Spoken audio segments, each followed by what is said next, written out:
about what are the rules, how do we follow them properly. I just want to do one more quick overview here. We have met quorum by the skin of our teeth today, and this goes to show like how important it is just to figure out. Let me know ahead of time so we can figure out if we are going to meet quorum, an agenda that does not preclude us from making progress on our commission, basically. So yeah, just let me know. But Marco, I'll hand it over to you. Sure. Thank you, Chair Krupa. So good evening. My name is Marco Rivero. I'm the Park and Recreation Commission staff liaison, and welcome to the May meeting. I would like to remind our attendees that the PRC meeting will be recorded, and that just started. We would ask that commissioners, presenters, and attendees please mute your microphones and turn off your video feeds if you are not speaking. For those attending via telephone, you can mute and unmute your microphones by dialing *6. And the top toolbar contains a raise your hand function in case a commission member or presenter has a question during the meeting. Commissioners and presenters may share their screens using the share content box above. The chat box will also be checked routinely, mainly to address logistical questions or items that may come during the meeting. During the public comment period and during the agenda items discussion, the chair will recognize virtual participation first. So Melissa and others on the commission joining us virtually will be recognized first. Then in-person attendees will be able to comment. As way of information, we will be holding a public comment period at the beginning of the meeting. Each public commenter will have up to 3 minutes for their comment, and I will signal to the speaker once time is up. And I will admit. Yeah. All right. And before I hand it over to our chair, I do want to briefly remind folks about our electronic meetings policy and actually what that means. We spoke about it just a little bit right now as it relates to quorum. Since there is a physical quorum of 8 members or more, we don't have this issue. But in the case that we do have this issue, if physical quorum is not met, the county attorney's office has advised that those members who are attending virtually either leave the meeting or stay on but can only view the meeting as an observer. The risk of the second option is that PRC members may still be personally liable in case there are any FOIA violations raised or documented. PRC members cannot attend as public commenters in this setting. In other words, your participation is based solely on as commission members. So if the physical quorum is not met, that opportunity cannot be provided to you per the policy and what the Commonwealth allows. And I would encourage any PRC members either joining us online or in person to please contact the County Board Office liaison to County Board Member Takis Karantonis, who's our liaison to this commission, Sandra Calixto Mendoza, if you have any potential questions or any other issues that you might want to raise related to this policy, the county attorney's guidance, and anything that the Commonwealth of Virginia allows for this sort of setting. And with that, I will hand it over back to our chair. Just one question on that. Sure. What is the impact of not having a quorum? What can we do without a quorum? We can listen to the presentations, but we can't act. So we can't vote. We can't vote. But we can't never vote. We do on certain things like naming and pushing those processes forward. Okay. And we also can't like adopt the meeting minutes, which is fine. Again, we like push. Okay. We can just push forward like that. So it's not. It's pretty minor. It's not. We're not one of those commissions where it's essential. I agree. But it is kind of silly because I do want still to hear participation from everyone, right? Yeah. Virtual or not. We all agree. Yeah, okay, don't crazy. Plug your ears and turn off the recording for a second, but we all agree that the policy is kind of silly. The problem is that we must meet an in-person quorum. Once we do that, all hinges unlocked because Melissa and other virtual participants can participate. All that jazz is good. If we don't meet the physical quorum, then we're really limited on discussion. And to me, that's the limiting factor. Yeah. Including discussion that could be provided by members who are attending virtually. Yep. I also believe when we have issues that we wish to express our opinions to the county board, we write letters. That's right. We have some very important issues coming up on the forestry and natural resources management plan. And if we miss a vote, we have missed our window to present our case before the county board. So we I mean, we also, could go in public to a public meeting and reiterate that, but our formal comments are passed around the table in committee board meetings before anybody stands up in public. So you don't want to miss that chance. So our being able to discuss and vote on what we want to present to the board is very important. and beyond that, even discussion of like representatives of the PRC. So like we couldn't do like an assignment to a new SPRC as part of this, which we ran into last month actually when we didn't meet quorum. So I sent out a desperate email before the meeting so that we didn't run into the problem because I kind of anticipated we were going to be quorum. So that's the kind of stuff that really is limiting to us. When and otherwise we would just be able to like have a conversation like normal people. We're limited by what we can actually discuss. I just want to put in a qualification that it's not mandatory that we have a vote on every letter. We often do not. No. I mean, we like to do that, but it's not. Yeah. So we wouldn't be able to do like, I don't want okay, that to be yeah. something that. We wouldn't be able to do like, okay, we heard a presentation on X today. Jill's gonna write a letter for X and Peter and Sarah and Colt will be the editor. We wouldn't be able to do that, but we could finagle it by doing it over email outside of the meeting. That's very silly, Peter. For everyone, very silly, but Yeah, in order to don't follow the accidentally policy, make us have to do that. yeah. So TLDR, if you're not gonna make the meeting, just like any other reason, please let me know ahead of time so we can craft an agenda that, and Jill, Marco, and I meet on the day that we have these meetings every month. And so we can always be flexible with the agenda so that we can maximize our time together for it, the people who are in person, even if we don't meet for them. Yeah, okay, let me do introduction then. Are we good on that topic? And actually, before we Yeah. continue on with the commission consideration of the minutes, I also, maybe we should also Yes, introduce I our wanna do new that. commissioners, yeah? Yes, so Nelson is not with us today and I don't see him online. I hope we can catch him next month. But we have two new commissioners added to our commission as of last month. So we have Alex here joining us. Alex, do you want to give like a 1 minute on you, your background, bringing you to Arlington? My name is Alex Sanders. Decades. I live in Arlington Forest. I've spent about 12 years on E2C2 and cycle and C and I was on Seaborg as well and cycle 17. I was a little younger, now he's a little bigger. I can afford to spend a little more time on these sorts of things. And I've been very engaged in environmental affairs. For a while, it was my primary concern and stormwater too. Member Armin and looking forward to participating.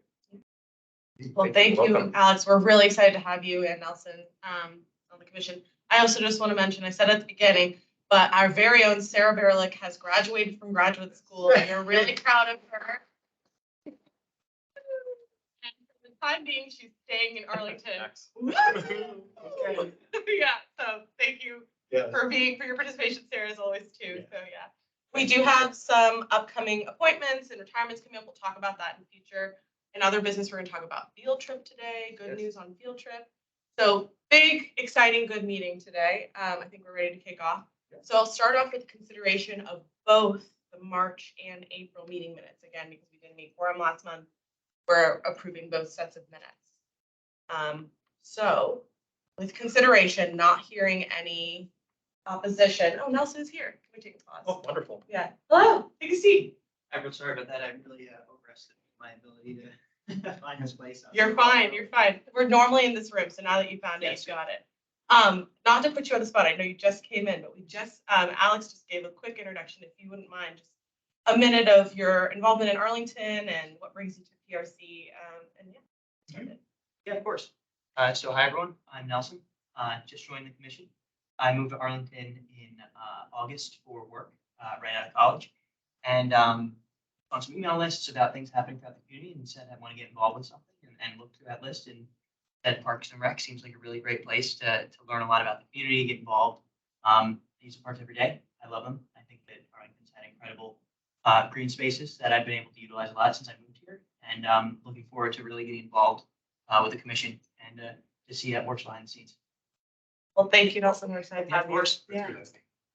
Dipter? Yes. Awesome. Okay. Yes. And I'm also new.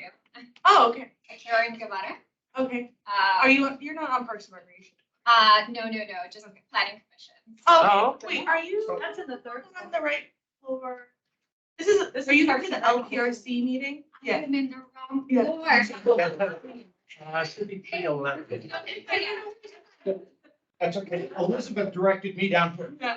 Yeah.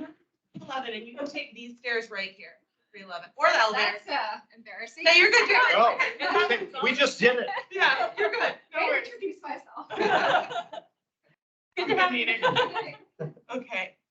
All right. Anyone have any opposition to the meeting minutes for both March and or April? Otherwise, they are approved. Let's go for it. Okay, great.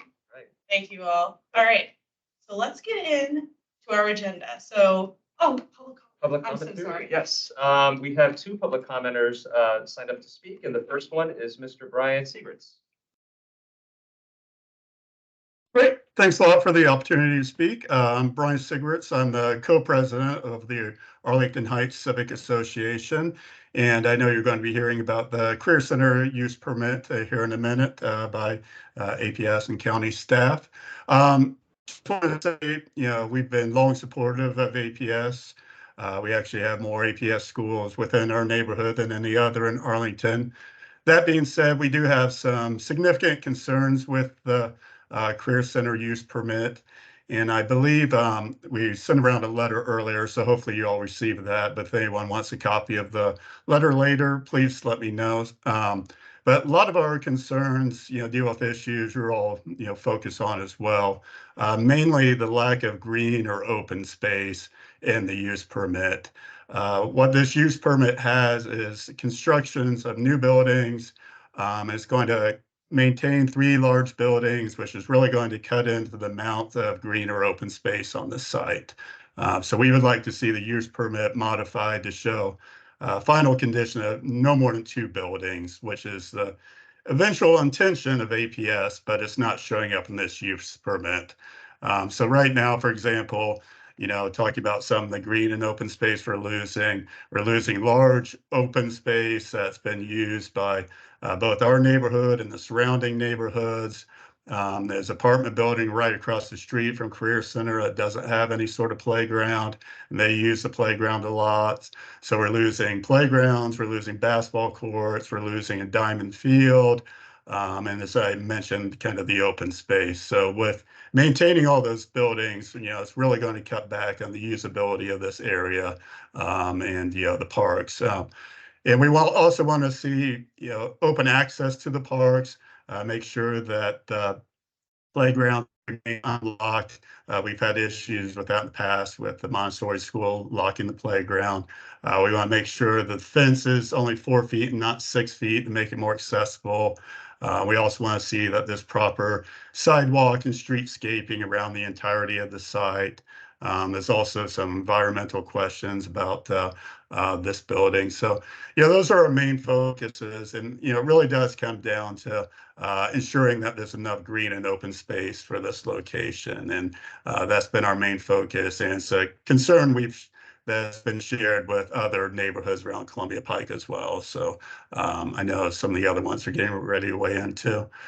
So with that, I think that's it for me. And once again, thank you for the opportunity to speak. Thank you, Brian. And we also passed around your letter that you forwarded to me for all the commissioners here, just to keep in our back of our mind. We will be writing a letter on this item, and so we do want to represent the community voice in that letter. Thank you, Brian. Thank you. Thank you. The next commenter is Dr. Bernard Byrne. Hello there. Can you hear me? Yes. Yes. The Department of Parks and Recreation is presently in the final phase of its design for the Upper Bluemont Park project. Joshua Cirque is the DPR's principal planner for the project. The project is located immediately south of Wilson Boulevard near 4 Mile Run. It will create, it contains a number of tennis courts, so you're probably familiar with it. It will create an enlarged auxiliary building that will have restrooms and other features. It will also add a tennis practice court. Most importantly, the project will radically change the design appearance of the present condition. The project had two alternative designs. Project one would have basically maintained the same condition with some minor changes. However, DPR selected design two after the public engagement process. This design will destroy a designated Monarch Way station near the south end of the parking lot, north of the site's ranger office and restrooms. A prominent sign on the site identifies the Monarch Way side, so people know about it. However, the project page contains a diagram of the area's existing condition, but does not show this Monarch Way station. This was incompetent. The sign was there. Well, so I was probably the only one who commented they need to replace this way station or keep it. The final project does not do that. I've written to Joshua Cirque several times, no response. This Monarch Way station contains much common milkweed, Sepia syriaca. The project will therefore contradict the county board's 2016 Monarch Pledge, which states, whereas for decades, Arlington County has managed urban landscapes and public lands, as well as wildlife habitats with native plantings, including milkweed. Well, here they're taking out it. There are two Monarch Way stations in this park. One is being retained, that's closer to Wilson Boulevard. This one's at the other end, the south end of the parking lot near the restrooms. The cars presently make a U-turn around that. To make space there just for that waste, for the restroom, basically, they have pushed this, they've taken out, they've moved the U-turn that the cars make and taken out the Monarch Way station. There's no good reason for this. At least they could replace it somewheres. They could get rid of that practice tennis court, for example, and replace it a similar size. Please, therefore, as there are no plans to replace it, please, therefore, try to ensure the project will retain or replace its important feature. I mean, this is what's known as, biophilia, et cetera. But the planners, if some planner looks at the thing, it doesn't see a sign. This is Monarch Way station. This is the result. And we need to do something to stop this. Joshua Cirque is the person who's responsible for this. Thank you. Thank you, Dr. Byrne. Thank you, Dr. Byrne. And we'll be talking about this topic today. So you can continue to ask questions.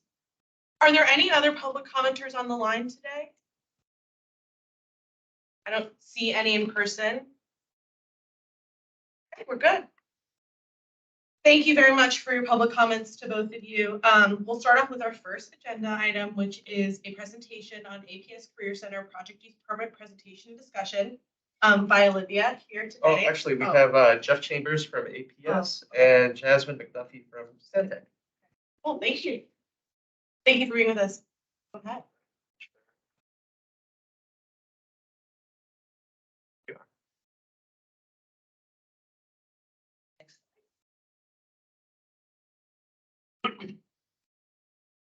A reminder that this project has been approved by the school board, and these are the project requirements that were approved back in October of 2022.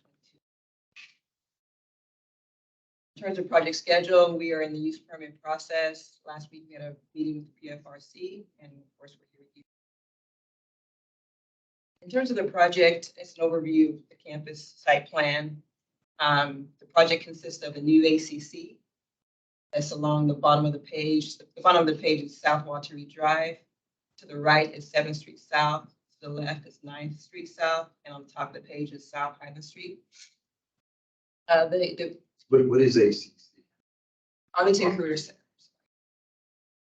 Please go back to the previous. Oh, sure. School acronym. Sorry. The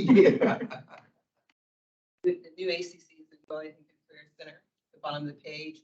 The existing Arlington Career Center will remain in place, but we are demolishing a portion of that building to make space for the new parking garage. The scope of the project includes a new curbless environment, which you see in the two-tone shades of gray, and that is a pedestrian-friendly environment. The only vehicles that will be allowed on that site will be buses, service vehicles, and vehicles that are used for the automotive program in the school. In terms of the facilities, we also have a number of green spaces around the site. A lot of those are bioretention areas that are along South Walter Reed Drive. We have a new synthetic turf, which is item number 3.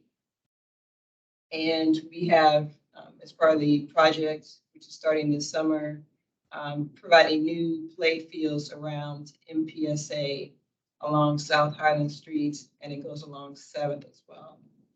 And we'll get into more detail about what those facilities are.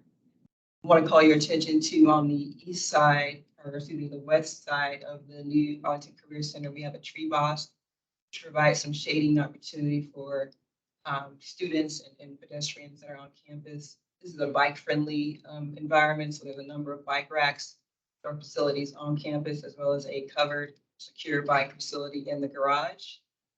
We have the main entrance to the new Career Center is right across from the Columbia Pike Library entrance.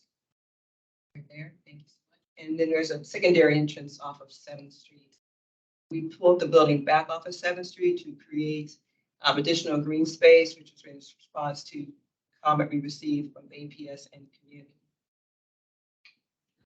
Next slide. But just looking at the enlargement area around the MPSA, I want to call your attention to some of the renovations that are being done this summer. That's Montessori. Still in Arlington. So there's a new grass turf field that's being planned on the south side of the building, or south side of the plan. There's a new synthetic turf field right off of South Highland Street. And there are 3 play areas designed in this plan, 1 for ages 2 to 5 and 2 for ages 5 to 12. There's also a half-court basketball court adjacent to the new grass field.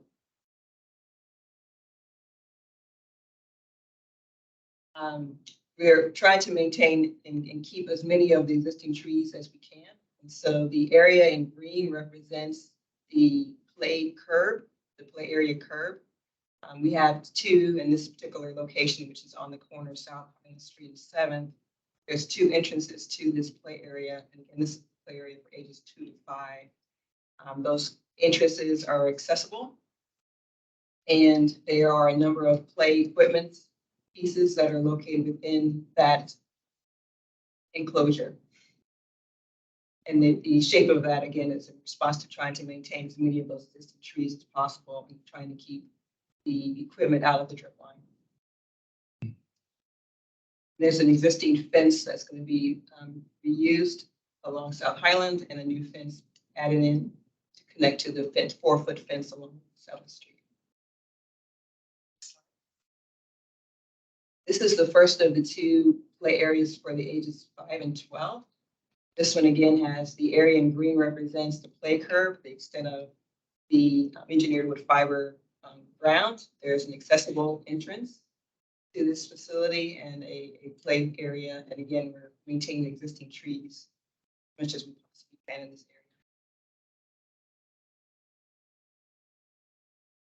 This is the second play area for ages 5 to 12. There are 3 accessible entrances to this play area.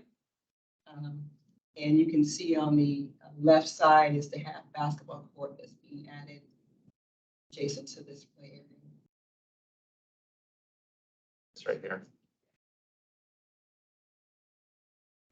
In terms of the new synthetic field on campus, that field is a field that's 195 feet by 184 feet. It is surrounded by some bio retention areas, but also some planting strips. And just across from that, as I mentioned, to plan south is that tree boss, provides a number of shading opportunities. The tree what? What do you say? Tree boss is a canopy tree. BOSC. BOSC. BOSQ. Bosk. Oh, Yeah. what does it mean? What is it? I'm looking at It's that. a grove of trees. Okay, thank you.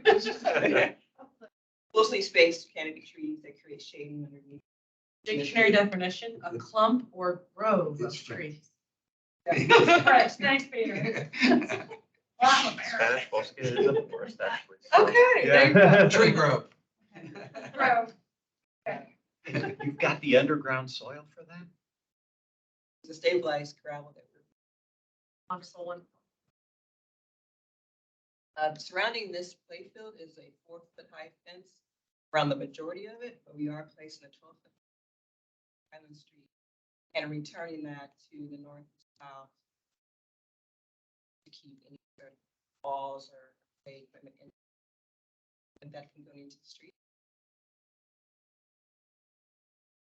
These are some three-dimensional views of in a drone on South Highland Street, looking down towards the new Arlington Career Center, which is the tall building in the background.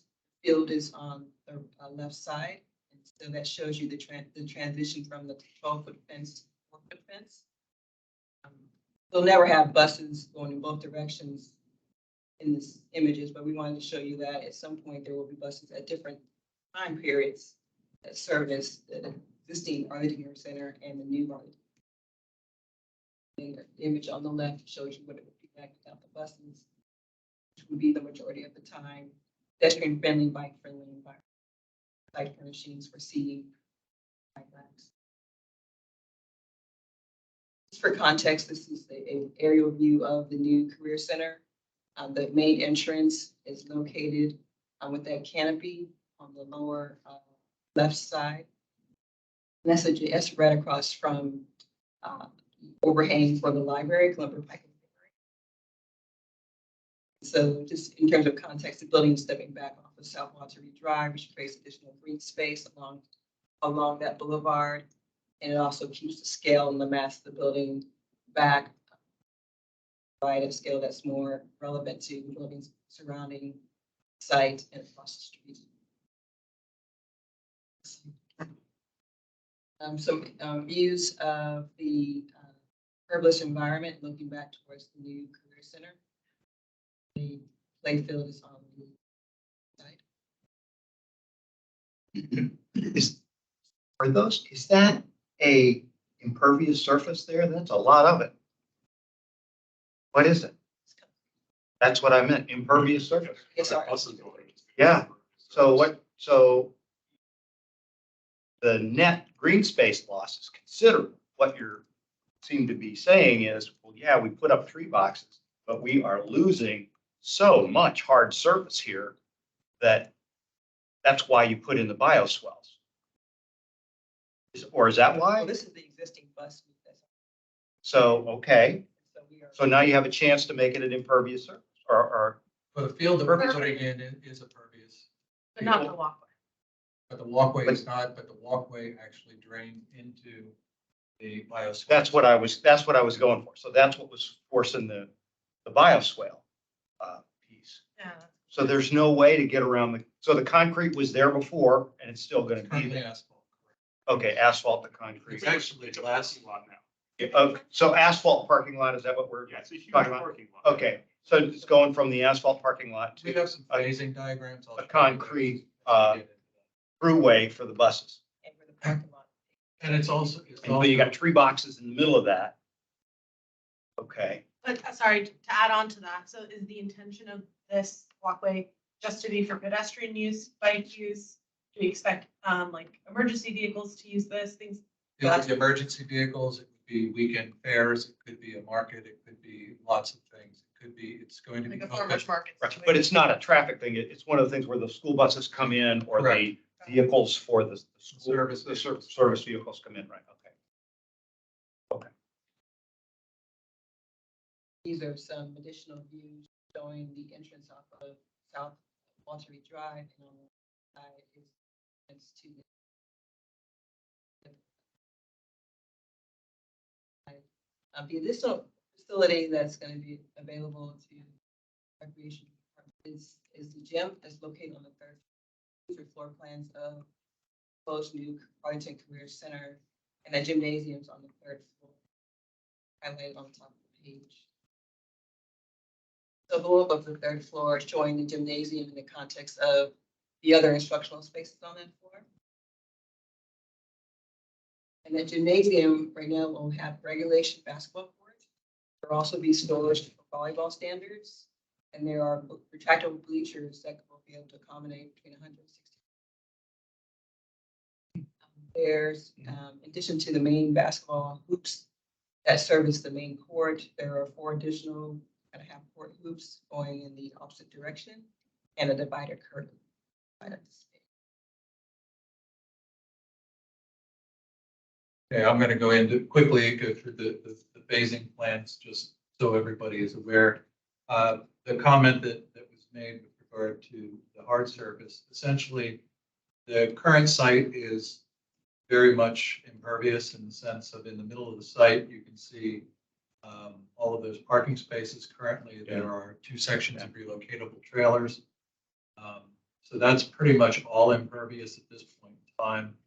The Montessori Public School of Arlington on the Highland Street side is currently a piece of asphalt. We're also, again, replacing that with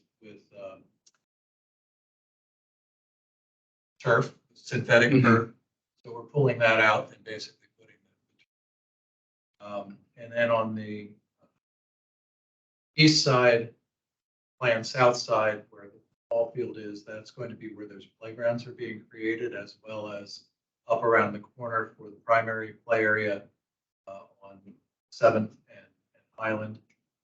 Essentially, the primary section of the building is along Highland Street, so that's why the primary is there. There's currently gardens and a koi pond in the inside corner. That all remains of that school. And then we will be putting in a grass play area in addition to the hard surface basketball court and the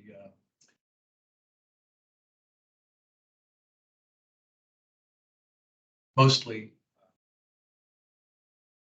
synthetic engineered wood fiber, thank you, around play structures. But we're also creating pathways that are bonded fiber so that they can be fully accepted.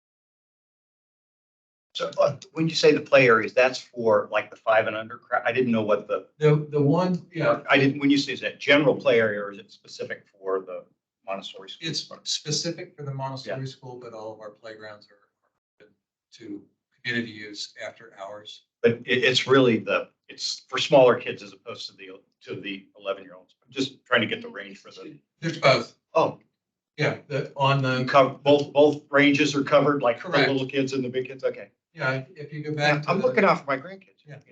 Let's be. Go back here. Okay, one more. This is the primary play area to the left of that. Highland Street is at the top. 7th Street is on the right. So those are all play structures for the primary, the younger kids. All right. Okay, and if you go to the other side of the building, we have a large play structure that is being added, which is actually more play facility than they currently have, which is out along South Walter Reed Drive, pretty much separated from the building. And they have primary and the upper elementary altogether, which has always been a problem. And then just planned south of this is the next slide, is this play area. So there's multiple structures and multiple pieces of equipment. You can see that meandering path, that is an accessible path. And then the engineered wood fiber is in between that. To the left is a half court basketball to replace the court. It's actually a full court now, but it'd be a half court in this location. So. Is it a paved path? Pardon? Is it a paved path? It is a rubberized surface that is accessible. We actually do our playgrounds now. We have SEPTA, special education, PTA, and other groups get involved in our playground structures because we want to make sure that we're making them as accessible as possible. All playground equipment says it's accessible, but is it accessible for the needs that you have? Because it doesn't, because you've got hearing impaired, you've got visual impairments, you've got physical impairments, and you want to try to tailor it to be the best for what the facility is. So that's one of the things that we're doing with regard to this. So it's a much improved play area than we currently have for that facility. The one thing I do want to say is as we do this project, it's a very full site. On the lower right-hand side, there is turf area, grass area, but it's very uneven and they don't use it a whole lot because of not short footing. Potholes in a natural grass area that had buildings on it at one time, had relocatables there at one time.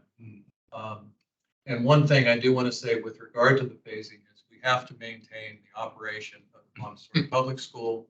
We have to maintain the 5 programs that are in the existing career center, which has grown, and with Arlington Tech is a growing program, which is why we have the relocatable trailers on the site. So there is a need.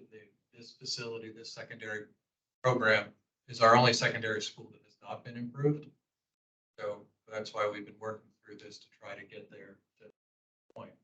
So essentially, what you can see on the bottom there, you see Fenwick. That building will be removed, and the new building will be built where Fenwick is and along South Wallery Drive, as was currently shown. So our first phase, we will be creating those play areas because they have to be in place for Montessori in the fall, including the turf field, so that they have those spaces to use when they come back to school. Have to make all of those modifications and change. So you can see that's the existing condition. Next slide. There you can see the playground areas. Again, we had anticipated starting the field work in May 1st. At this point, we think the week of June 5th, we would have the final approvals. We have to get the turf grass in so that it establishes itself before kids are on it. And those playgrounds would be structured. And at the same time, next slide, please. You can see we've made some modifications to the parking lot. We basically have to maintain parking for the staff that is currently there. So we have approximately 250 spaces for the school. We currently lease some spaces in the ECDC garage, on Island at 9th. And as we phase through this, we'll have to rent some additional spaces because of essentially using the entire campus as we go forward, and again, maintaining those programs. So the Fenwick building will come down. That demolition will be starting midsummer, and it will probably run into the fall. And then we will be bidding the project in the fall. And currently, our schedule is to start construction in January 2024. Next slide, please. So this, you can see, this is what the site would look like during construction. The building will actually has to be built from the Walter Reed side because we have to maintain all of those programs, all of the parking, and all of everything that is going on the site has to be in place as we do this work. So we have traffic patterns that modify and change as we do this construction. At the same time, Complete Streets is being designed for Walter Reed. We are cooperating and coordinating with the county on Complete Streets. There's some discussion currently that APS will actually take on the construction of Walter Reed between 7th and 9th and possibly more, but again, process of having an MOA created for us to work with that because of all of the coordination. It's a very complicated project. It's a very complicated construction site. So I have a question about the construction site. One of the things that we run across is we hear presentations and they have green space in them. And then when the construction turns around, it turns out that there are these double secret, nobody knew about underground utilities that absolutely prevent, ironically, the inability to put trees in that green space. I wonder if you guys would be sure to check. We have, we've actually done some ground penetrating radar in some of these places because we know that there was the original school at that site was where the current green space is. We found footings and foundations. We all have a storm line that cuts across the corner of the site, which is so relocated. Thank you very much. Are doing the best. You know what's underground. Okay. Well, nobody really knows. we know some of what's underground. I just wasn't looking. I was looking for like it's It's not like a main electrical line to the Pentagon or something. Well, Right we across. need to stay away from the AT&T building. We know that. Okay, okay. No, thank you. Okay, next slide. So anyway, once that building is operated, the students will move out of the existing career center and move into the new facility. And at that time, the relocatables will go away. So that space becomes parking again, and we will be able to reduce some of the parking that we have at ECTC. And we are building a parking structure. Working again, we don't have the final number of parking spaces for county because that's determined with the S3A zoning is determined as part of the use permit, as well as setback. It's 5 stories. Current building is 2 stories. Needless to say, there's a lot more square footage, a lot more programs that are in there. By programs that work out of that school, plus the adult education, which we don't really count as part of that, but they use all of it. So essentially what we will be doing is taking down the high bay spaces, the current shops and labs, because when that building gets reused, it would be intended to be a school building, but not necessarily need shops that are currently there. We can't use the shop spaces for phys ed space because the ceilings are too high. So that's one of the reasons why we're taking that on. The only shop that remains is the current video or TV studio. That remains just because of the construction where it is happening in there again. So that construction will work, and the streetscapes will be done as part of where that work is. So in that first phase, when the career center is built, from the side of MPSA down to Walter Reed and across the front, and probably all of Walter Reed will be done with that initial construction. As part of the parking structure, you're going to see changes on 9th Street. Again, we're currently working with the county with regard to Bike Boulevard, process of we're going to have protected bikeways. What are we doing there? There will be parking structure that has entry there. There's some concern with that. We also have the parking garages is turned a little bit on an angle, and we've created a green space or forested area on the west side there, which we have high trees as well as understory trees, which is intended to make it more of a green space. And once this work is done, we'll move to the next phase, which once we have the parking structure, we will be able to take out the parking lot that is in the middle of the site, and we will finish the public way as well as the synthetic turf field, which is intended to be used by phys ed classes. The space on the corner of 7th and Walter Reed is where that sometimes took place, but again, it wasn't very usable. So this would be fully usable. We don't have the lines finalized, but we have had some people request that we put a square where we have the higher fence so it can be used for ball and kickball and other things like that. But we don't have no pickleball. I'm just So being topical. Next slide, please. So then we get to the final condition. We have actually shared this with a lot of students. The students are very excited that they're greener in the inside of their campus versus the hard asphalt surfaces that they currently have. And if anybody's been out there with cars, buses, service vehicles, pedestrians, it's a nightmare. Which is one of the reasons why we're making a change to less pedestrian, more pedestrian friendly. One thing I also need to say is the school board has said with regard to their schematic design, the next step, they're going to be looking at it, I believe, in their next CIP, which is going to be coming out next summer. They have stated that they want to relocate the MPSA program into the existing career center and remove that building and make it a field and green space.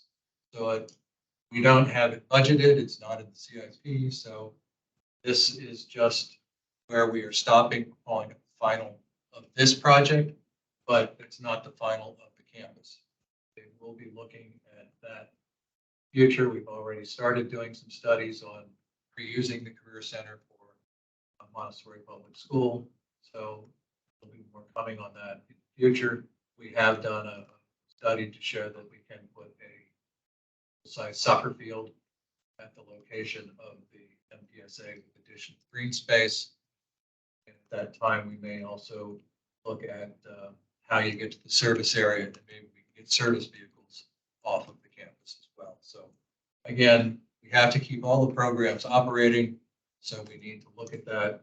The other thing that we've done is our center is constant temperature loop, which could be in the future connected to geothermal. But we don't have the space to put any wells at this time. So again, that's something in the future. So is that third building part of the use permit or potential part of it?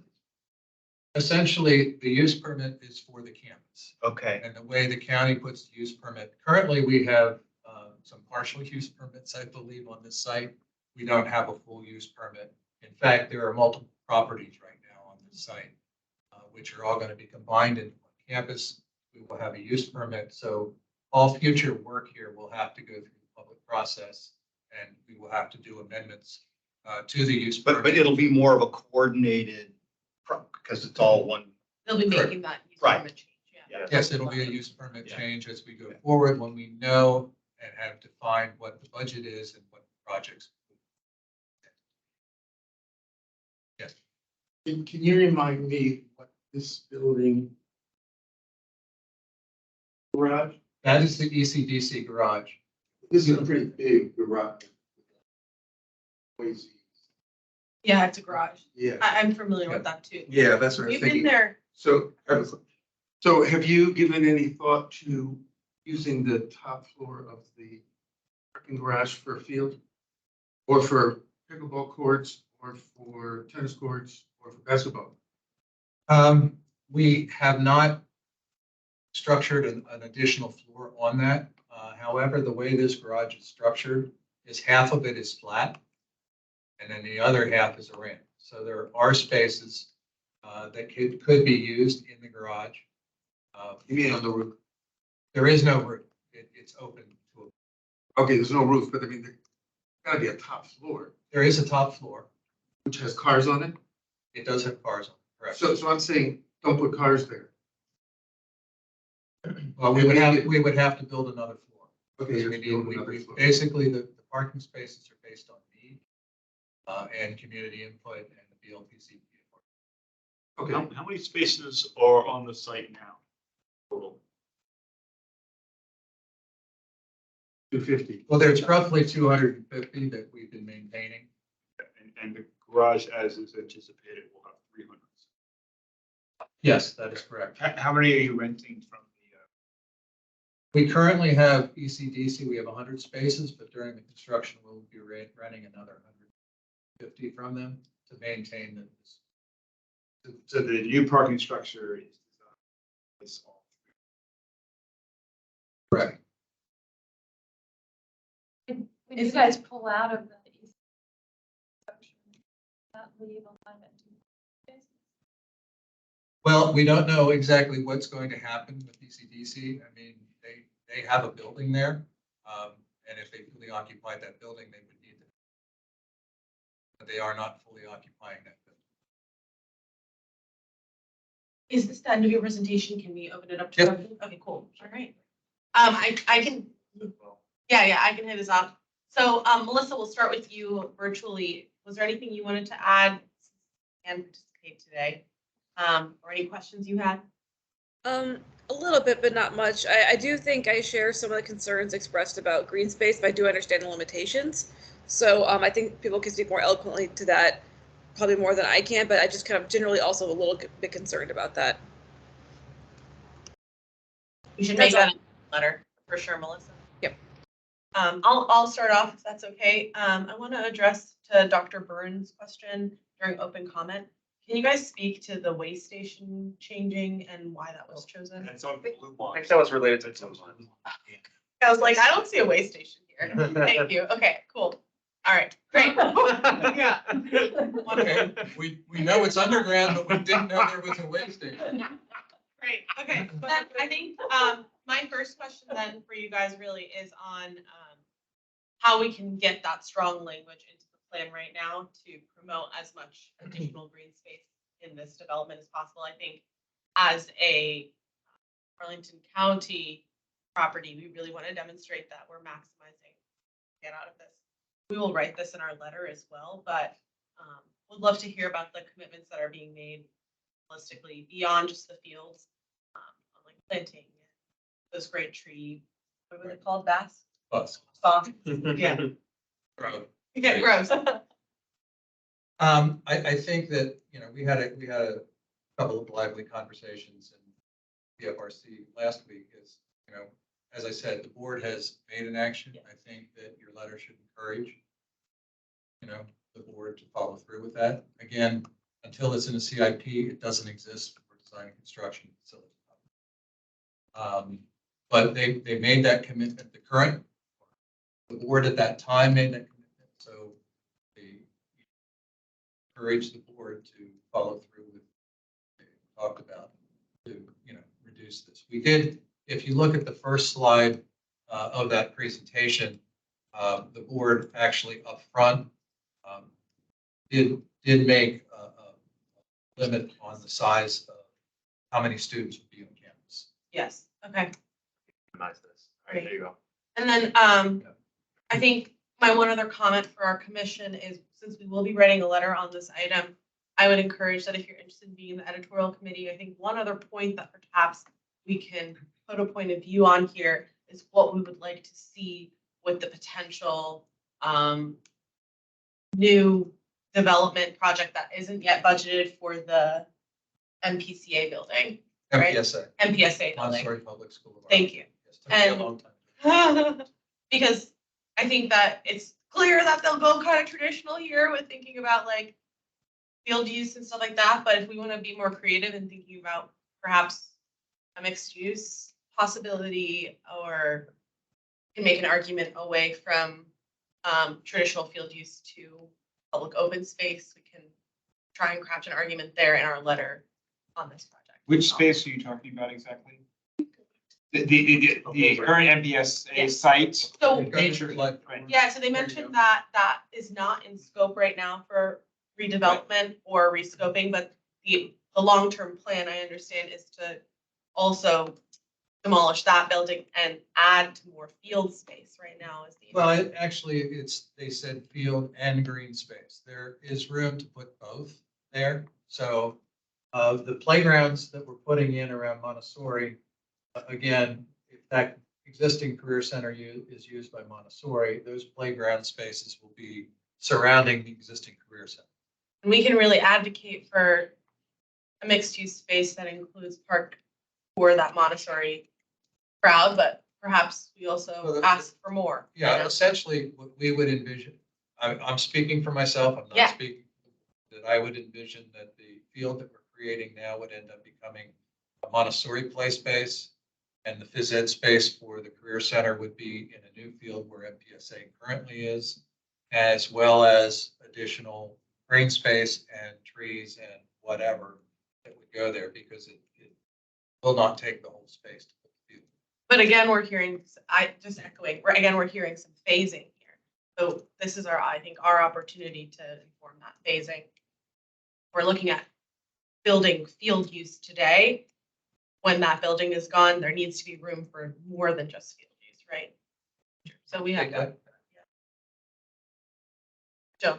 So how many, it looked like the cap of students is 16,000. No, that's for the ACC building. I apologize. I thought the total number there, but they have a cap for the campus. It was in the board action, and I don't remember. And how does it compare with the current?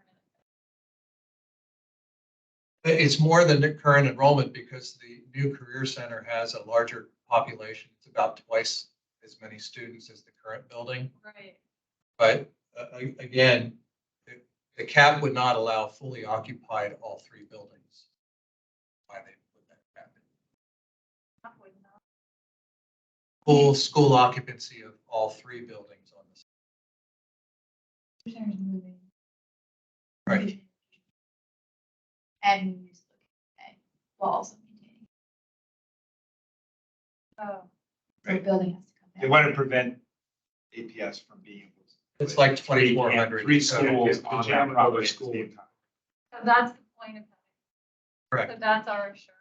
that- Well, again, That's something. the board passed that cap too, so I mean. But I mean, in conjunction with the promise to take. That's the- Am I Right. getting the gist right? I don't have the resolution. Mhm. but That's what it says. But I mean, there isn't a promise to take the building down. The board passed, when they approved the schematic design, and you have to go back to that board action, or you go back to that board action. That was Two, I think. last year, and Sergio. Yeah, there it is, right there. Yeah, there you go, Sarah. Good There you looking. go, thank you. And Sergio, has been kind of overseeing this project to that. So you can go back On and the see PRC. the actual motion. So at that time, we had representation for this decision making. But now we've been in like a little bit of a hiatus. Now they're coming back. Soon we'll go through actual site plan. Can I ask one Yeah, question? yeah. Can you tell us what percentage, in a tree canopy cover? We don't have those numbers. We're looking into those numbers, but we don't have them. You think it'll be more or less? Speaker said, losing. That's true. I can't say definitively. Most of the green space now is open. There's not much tree canopy along the edges. Based on the plans here, it seems hard to imagine. You know, it seems to me it would go up quite a bit. Okay. Both from that edging and this plan From groves. And from, I mean, Yeah. I imagine that some of them will come down along the edges during construction, but Right. it's like they're planning a lot more down the center and down these walkways. Around Yeah, number 2 and near the. there's not much. It's a Oh, sorry about that. big parking lot, a baseball field that's not very well cared. Quite a bit, and a big chunk of green open space in the bottom right that is basically a lawn that is sometimes mowed, but not all the time. Well- It's a chain link fence around it. I'm very interested in the total tree canopy cover on the campus because this campus is in one of the 10 equity neighborhoods that has among the lowest tree canopy cover in all. So, Yes. I'd like to know if the tree canopy cover of the campus Mhm. is gonna improve the tree canopy cover of that neighborhood. Yeah, I again, we'll calculate that. I don't know Okay. what it is off the top of my head, but I can say that there are going to be a lot more street trees than there currently are. There are a lot more trees being planned at 7th and Walter Reed and again at Highland Street, and interior wise, there are a lot more. It would be really good. You're Yeah. gonna have to answer. Because there's also trees in the biome Wales as well. Oh, okay. Yeah. Thank you. Yeah, ahead of SPRC. All right, I think I'll take it to Adam and then Peter. So I have a couple questions. And one statement. Do you know what the size of number 4 new grass field is replacing the grass field? The baseball, the outfield of the baseball field? Do you know what size that is?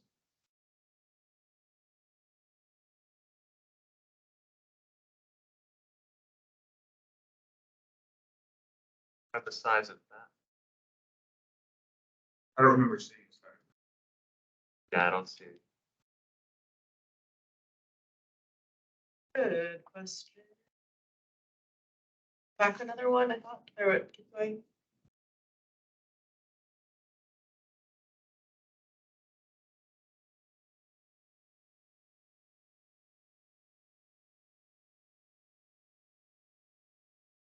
says something in graphics, but I can't read it.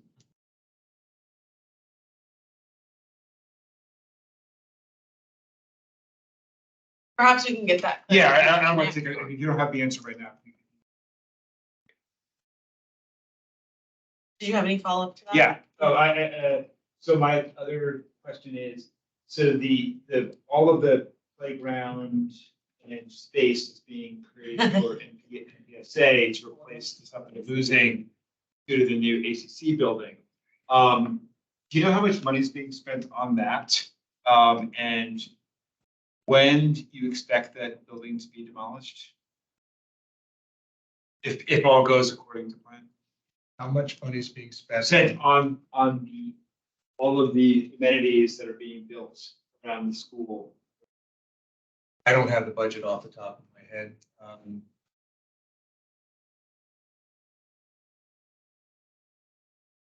What it is, but we are planning on reusing the playground equipment.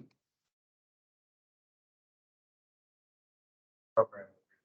So the expectation is that would move over. Which is the largest portion of dollars spent. Right.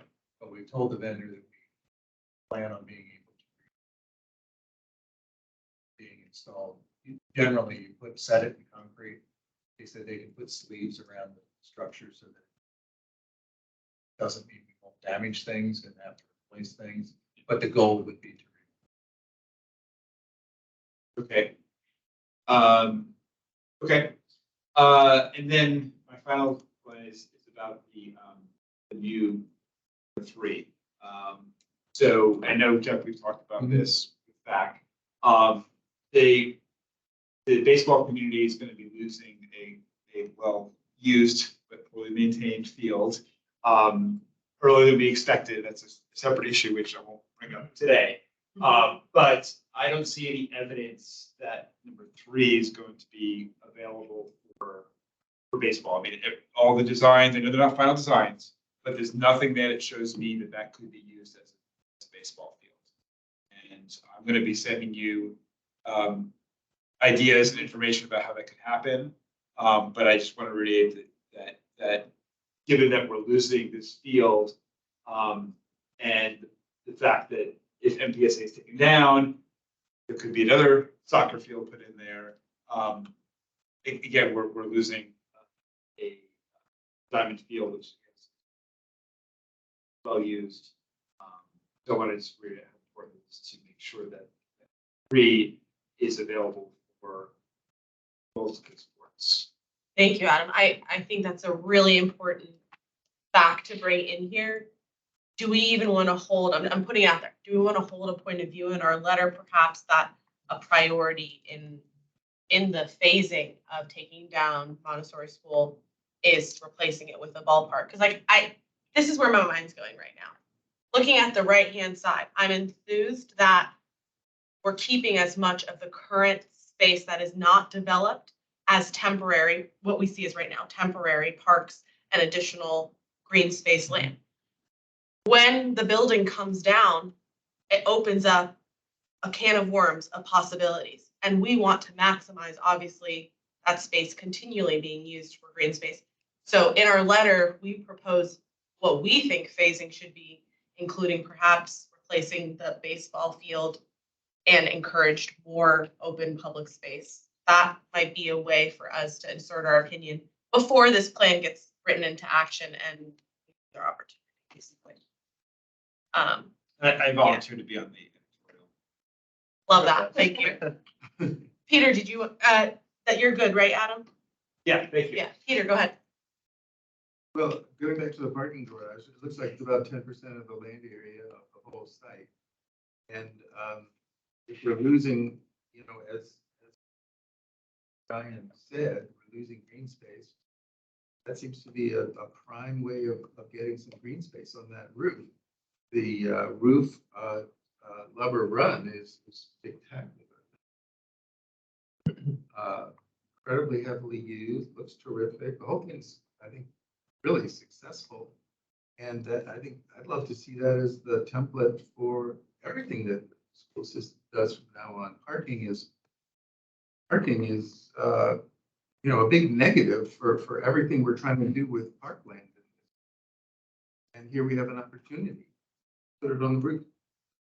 So I hear 3 good points just for a budding editorial team on this letter. I hear 3 great points immediately from Jill, getting tree canopy to be prioritized in this plan, specifically in this campus plan.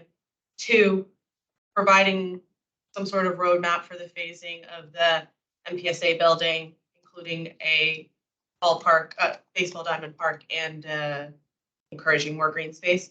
And then 3rd, looking at using Lever Run as a blueprint for what potential can be done with static garage space. With the roof of that. Yeah, garage. specifically the roof, yeah. I have a few questions. Do you all have any sense of about how much impervious surface there is now on the site? No, we're calculating that. I don't, gotten that was asked last week. Process. Do you have a sense from how much would be anticipated if this design would be go through? No, we are in the process of calculating that. Your landscape folks are doing that. You mentioned the gym. Mm-hmm. You pointed that out. Is that anticipated to be available for public use? Yes. That's on the 3rd floor of the building? Correct. Does APS actually expect to give the public real use of that? Because they're often Yes, pretty, just like we do with the Heights building, which is 1 story down. What's the Heights Hmm? building? What's the Heights building? The school in Roslyn, the Oh, HB okay. program.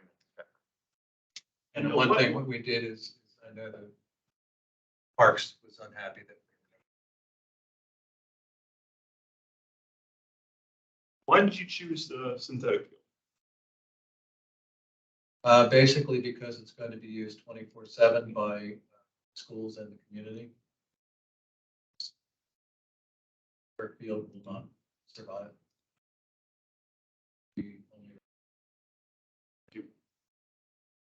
Otherwise, I would prefer it to be aggressive. That's not a field.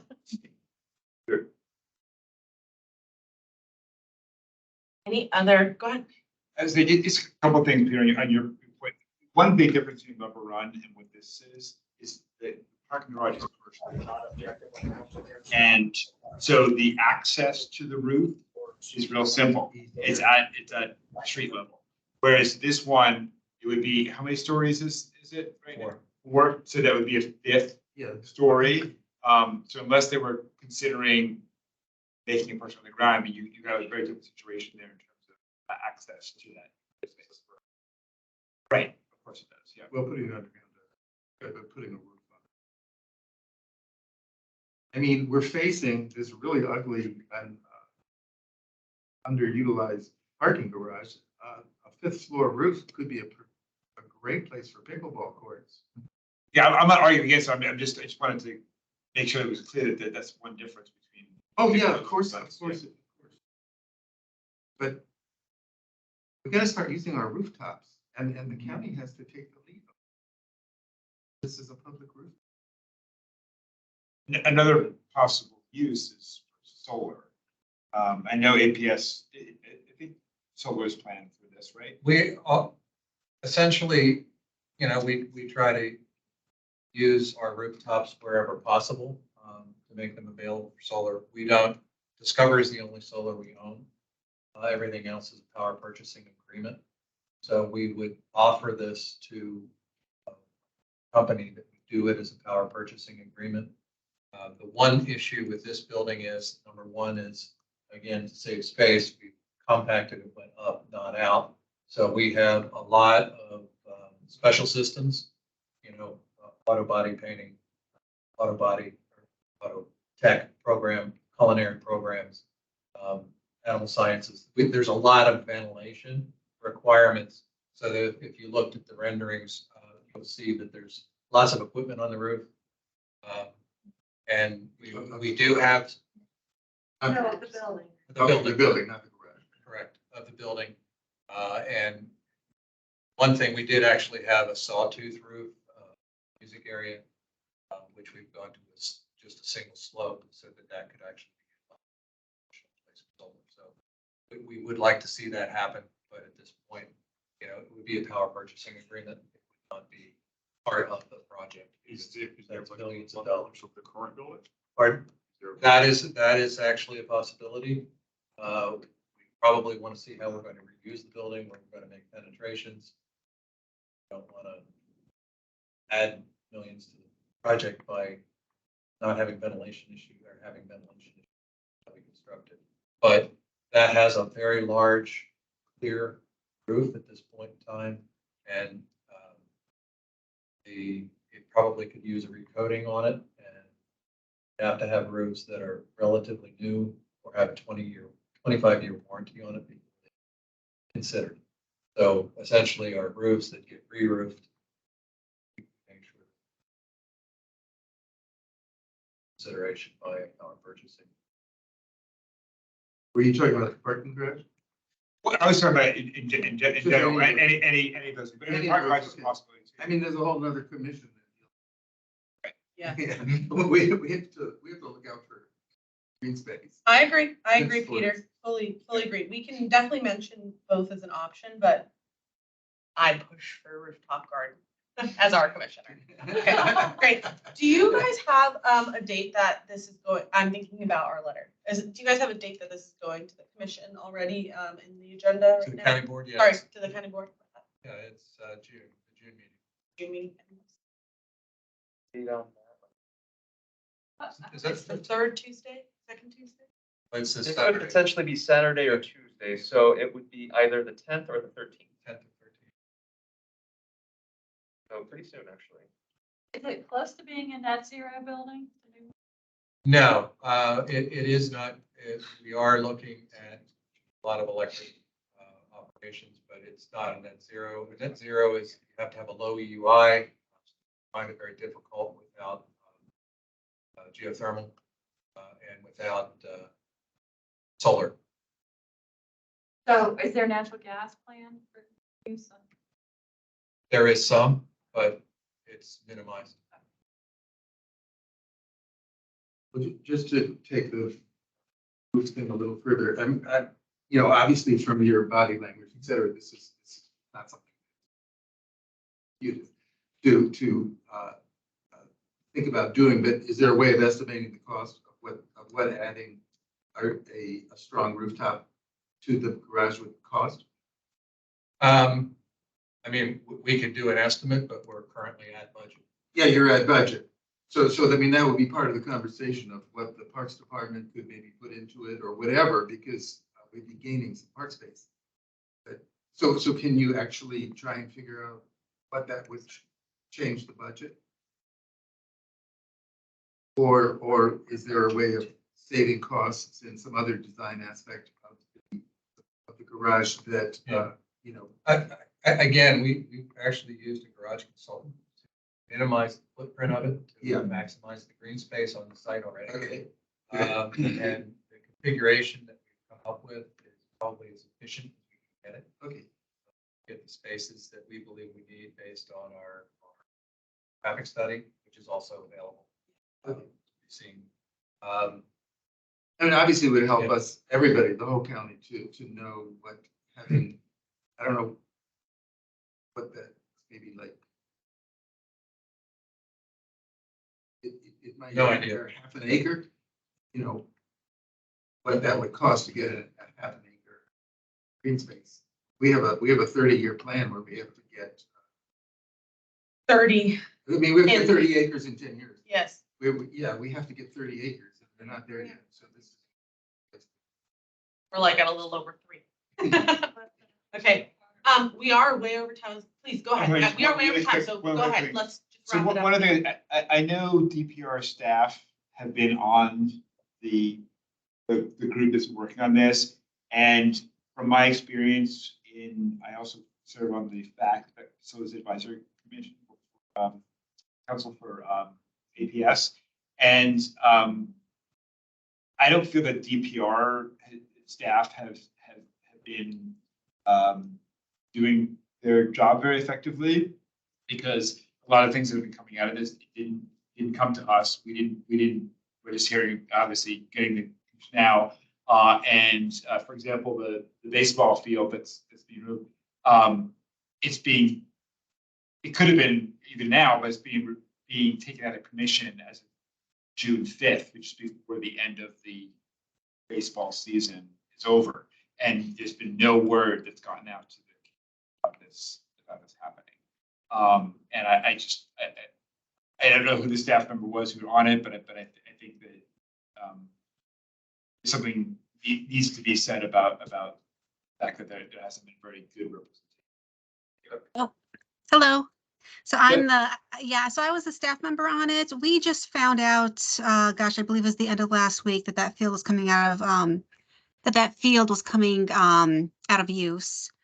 And right now our staff is looking into how to, find other opportunities for the youth leagues that are using that field currently. So again, we just recently found out about that field coming offline. Thank you, Bethany. I mean, I'm adding that to my notes as another point for us to say, encourage increased participation by DPR staff in this planning, since facilities will be shared among these departments. Really. Thank you. Anyone else? We'll be talking about letter writing at the end of this meeting, so tabling it for now, but thank you very much for the presentation today. We really appreciate it. Any follow-up will help us in our letter writing, but we thank you for presenting to us today in person. Thank you. Yeah. Thanks for teaching us too. Now we know more. We love learning on this commission. I'm gonna use that word boss. For the next slide, That's right. We're using bots. We're taking that. Bus. Yeah. How about more bus? Yeah, that's what we should. So you need 30 acres of Bosque, right? 30 Yeah. bots. There we go. That's the ideal. That's a good segue. Yes, it is. This is actually a great segue to our second presentation of the evening, which we still have Thank you 40 for minutes allowing for, so we're not late on time, but second presentation of the day is on biophilia in Arlington. And I see we have our guest speakers virtually. Great. Laura and Chris, thank you. Yes, I'll hand it over to you. We're big biophilia enthusiasts here, so excited to hear about your presentation today. Thank you. Thank you. And we are delighted to be at the Park and Recreation Commission meeting, and it's been a number of years. So I think the last time I was there was when we were presenting the courthouse vision, and we still have a parking lot. So we always have more work to do. So my name is Chris Kreider, and I'm the supervisor of the urban design team. And we are part of the planning divisions, but we support interdepartmentally DPR and DES transportation. We also work to educate people about design and better urban design. And one of the things that I've been charged with is supporting the biophilic initiative. I do that with Irina Lasik from DPR, and she and I actively participate in the network. I want to quickly introduce my colleague, Laura. Take it away. Hi, everybody. Thank you for having us. So I work with Chris Kreider and also in the urban design team. But beyond that, I also review the landscape plans for special site plan developments and use permits as well. So I get into the little bit of a finer grain detail on the biophilia in Arlington. Yeah, so Laura is going to advance the slides, and I'm going to do a little bit of an introduction, and then she'll sort of take us into the meat of the matter. First of all, Arlington, for those who are not familiar, we became part of the Biophilic Cities movement, so to speak, and in 2019. And really, it's about, in our resolution, we're making a commitment to becoming and continuing to be a biophilic city. As you'll see, there's many things that we've been doing well in the past and many things that we can do better. So tonight we're going to sort of focus on a little bit of background, but then also particularly site plan projects, because that's where we see the greatest amount of change occurring in Arlington. So as a partner city, we're a member of a network. Next slide. And presently, I believe there's 26 cities, and we have boxed out that we have a number of regional partners in this, and we share a lot of information. The purpose of the Biophilic Cities Network is really to engage in best practices, share information with one another, and each month we participate on a call. Sometimes it's very early in the morning for our folks on the other side of the planet, and sometimes it's late in the afternoon. But the point is that we are all committed to doing this goal that is very innate in human nature, and that is a connection to nature. And one of the things the studies will show that there is an important role that nature plays in our livelihood and our healthful living. And so we certainly embrace the greener aspects, but we also really embrace the human element, the human benefits. Next slide. So part of our commitment to biophilia is really looking at what are called 5 municipal indicators. And these are required as members of the Biophilic Cities Network. They're broken into 4 broad categories: biophilic institutions, planning and governance, biophilic engagements, participation and knowledge, natural conditions, qualities and infrastructure, and finally, human health and well-being factors. So it really, as you can see, it really touches on a number of important issues. And just taking the first one, for example, what we count as we report both to the BCN and to the county is how many plans in the past year have incorporated biophilic planning and design. So we'll talk a little bit about some of those. Biophilic engagement, participation, and knowledge. As you'll see, we're working very hard internally to increase our knowledge around biophilic design, and hopefully that translates into our working with the community. And finally, you've seen a tremendous investment from the county in green infrastructure. And this is both an important investment in our sort of economic benefits of preserving our investments, but also replenishing and restoring our urban habitats. And if you look at other cities, one of the member cities, Toronto, they have a very extensive ravine plan, looking at those green areas because they're being asked to do a lot of things. So as we look at that, how do we do better? And then finally, as I mentioned, probably most importantly, we're looking for ways to increase access for everyone. For example, our affordable housing master plan, which is going to be updated soon, does not talk about that connection to nature. And I think if there's ever a demographic that could benefit, it's those that are, in less economic beneficial means and having that access to green spaces. And I'm sure everybody here on the commission appreciates that. Next slide. So as we report these annually to the board, we're sort of making sure that we are keeping track. So what have we been doing in those few years? Well, we started out with a biophilic pop-up event, and that was in 2016. And this was really community activist led. This was not led by the county, which is a wonderful aspect, I think, of Arlington, is it's folks like you that really sort of bring this to the attention and can rattle the chains a little bit harder sometimes. So it first appeared in our public spaces master plan as a recommendation, and taking that as a lead, we explored the opportunity of joining the Biophilic Cities Network. And from that, we formed an interdepartmental team to identify those municipal indicators and to also start to begin to implement many of those in our day-to-day work. And as part of that, we hosted this Biophilic Arlington Symposium, which was an internal event. I think we had about over 150 staff participating virtually during the middle of COVID over a 2-week period. And it was really about learning from each other what we're already doing in the county, and then also looking at peer communities.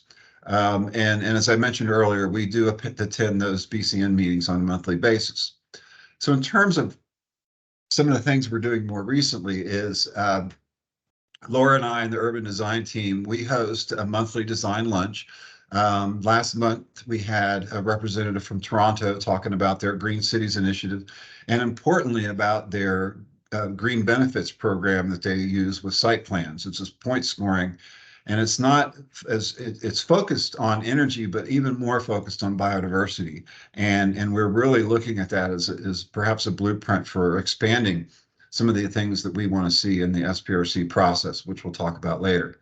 But as you see too, we've already incorporated and are starting to incorporate it in all of our planning documents, and some of those are highlighted. So next slide.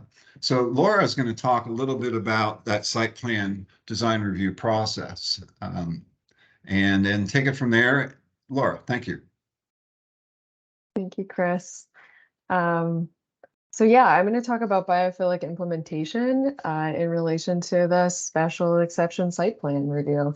So I know you guys are actively involved in a lot of public review of public spaces. Sometimes those are involved in site plans, sometimes they're not. But I wanted to sort of dive into what we do a little bit from the urban design team perspective. So, you know, Arlington has been a biophilic community for some time now, even before our commitment to BCN. This is mainly because the people who live and govern here. But, you know, before we joined the network, before my time at the county, projects had been built and meeting some of these 14 patterns of biophilic design, all on their own volition. So these are projects that were built in recent years, but prior to our commitment. So we've obviously had a vested interest in a long time. So whether intentional or not, designers have been, inspired by nature since the beginning of time. So again, whether intentional or unintentional, we are making changes at various scales that are hopefully furthering our commitment to this biophilic place, Arlington. So in this presentation, we're mainly going to speak to the intentional biophilic designs in Arlington throughout the 4.1 site plan processes, and really the urban design team's role in that work. So we can also touch on and answer some questions about admin changes and by right processes as well, if you'd like to get into that towards the end of the presentation. So we, the urban design team, see plans throughout every stage of the site plan review process, from the moment the applications are submitted until county board approval. So Chris and I also have the good fortune to see these plans post county board approval through landscape plan and facade submissions. Just to give you some background on what we do, we also follow the plans through post-construction and inspection. And then, you know, the owners of these projects are obligated to maintain and uphold the approved designs throughout the life of the site plan. So I can truly say that these plans never leave our desks. And any changes to the approved plans require administrative changes and further staff review. So we are going to talk a little bit about, what we see and what questions we ask as we go through this process. So applicants have the option of submitting a conceptual site plan for internal staff review prior to the formal application. So this is not required, but it does give the applicant an initial review by planners to highlight major policy concerns, give an overview of county initiatives related to their site and development. So this is just some clips of some concept plans that we've seen, but they, these are very conceptual. So the plans are submitted at varying levels of plan detail. They may show general open space. They may show context of the neighborhood, building height, density, and sometimes materials. But this is our foot in the door to start asking how these designs are supporting Arlington's biophilic design initiatives. So after that, we see what you see. So along the way, we see what you see along every step of the way. I'm just showing this plan to kind of highlight the progress and highlight that engagement matters. So there's many conflicting concerns and a lot of stakeholders during the SPRC process, and designs can change dramatically from the feedback that staff and the community give during these design reviews. So we're seeing the same imagery that you're seeing. And our job is, from a policy perspective, is to make sure these projects are meeting the minimum requirements of the site, everything from the sector plan guidance to streetscape requirements. But our job more broadly as urban designers is to sort of scale our views throughout the design process and then help the applicants make the best design decisions for the public. So as we all know, biophilic design can be very subjective. So it can be hard to quantify at a conceptual level. So it's not a GFA calculation. It's not the number of bike racks that are provided on site. It's much easier to sort of quantify the benefits of biophilic design after spaces are built and established and experienced in real life. And it requires a commitment to the applicant to not only design these spaces, but to construct them, to maintain them, and then to care for the facilities and the materials over time. So we ask a lot of our public and private spaces, and it requires this stewardship of these ideas in the long term. So as you all know, I'm sure you've all seen these, we've been gifted these 14 patterns of biophilic design. And these are the concepts that staff is actively wrapping their brains around all the time. You know, given these concepts on a blank slate, you know, they may be a little easier to realize. Given them on a development site, these concepts are subject to many constraints. So we hear more generic language, we see more generic imagery, and a lot of what we find is that these concepts are squeezed into spaces that are serving multiple functions. So just like the things that you guys were talking about today with APS. So, you know, we ask a lot of our streetscapes, meaning that face of building to back of curb, and sometimes our standards can be constricting. So there's people, planting, utilities, dogs, they don't always commingle well. And there are a lot of practical concerns that go into these sort of seemingly natural designs. So I'm just going to pick one small thing that I know I speak to a lot. Anybody who knows me knows I speak to this one a lot, but green wall elements. So we are seeing more and more of these on incoming plans. And I just wanted to speak to how they are interpreted in sort of the biophilic design realm. So it's important as it relates to what we see and what we get. And all the steps in between the site plan process and the long-term success after build out. So like we're looking at the image on the left, we see these sort of creepy, crawly hanging things off of the rooftops. We see the carpeted green walls on buildings. They're very painterly renderings. They're sort of, they're showing what we all hope for in as the building matures. And some of the challenge that we're sort of hit with right off the bat are that the words and imagery are sort of lacking in a detail or an industry definition. So we all may be looking at the same image, but talking about different things, and thus getting a very different built product. So these are some of the words and labels that we see on plans. So these are the words that you've seen on the plans too. So by the Macy's, I'm not sure what they were calling this element on the top of the building, but these other buildings were saying, you know, vertical green element, green wall, living wall, biophilic element, but not being very specific about what exactly that construction looks like and what exactly they're talking about. So unless we know what questions to ask, we might not all be getting what we envisioned from some of these renderings. So we need to ask the applicants to be very specific about what we can expect over time, such as can native plant material even grow vertically as it's depicted in some of these images? So what we have seen mostly in Arlington thus far has been the ground-based system. And I love this image, this little graphic. Vincent from Urban Forestry found it, and I will give credit to it if we ever figure out who gave it to us. But it is, it's great to sort of show these different systems. Mostly we see these ground-based systems, which is cabling or trellises on the side of a building, and then plant material at the base. We are starting, though, to see more and more of these wall-based systems, which is the one on the far right. These are very, very intensive. They have irrigation integrated. They have lighting integrated. They have a vertical planting media. So they're expensive, but they're very intensive, and they look like what the rendering is showing. We rarely do we see the trough systems. Those are a little bit more like window wells. Sometimes we see them on parking garages. But these are very different costs, very different construction needs associated with them. And so understanding the difference here is important. So those are the questions that we're kind of asking.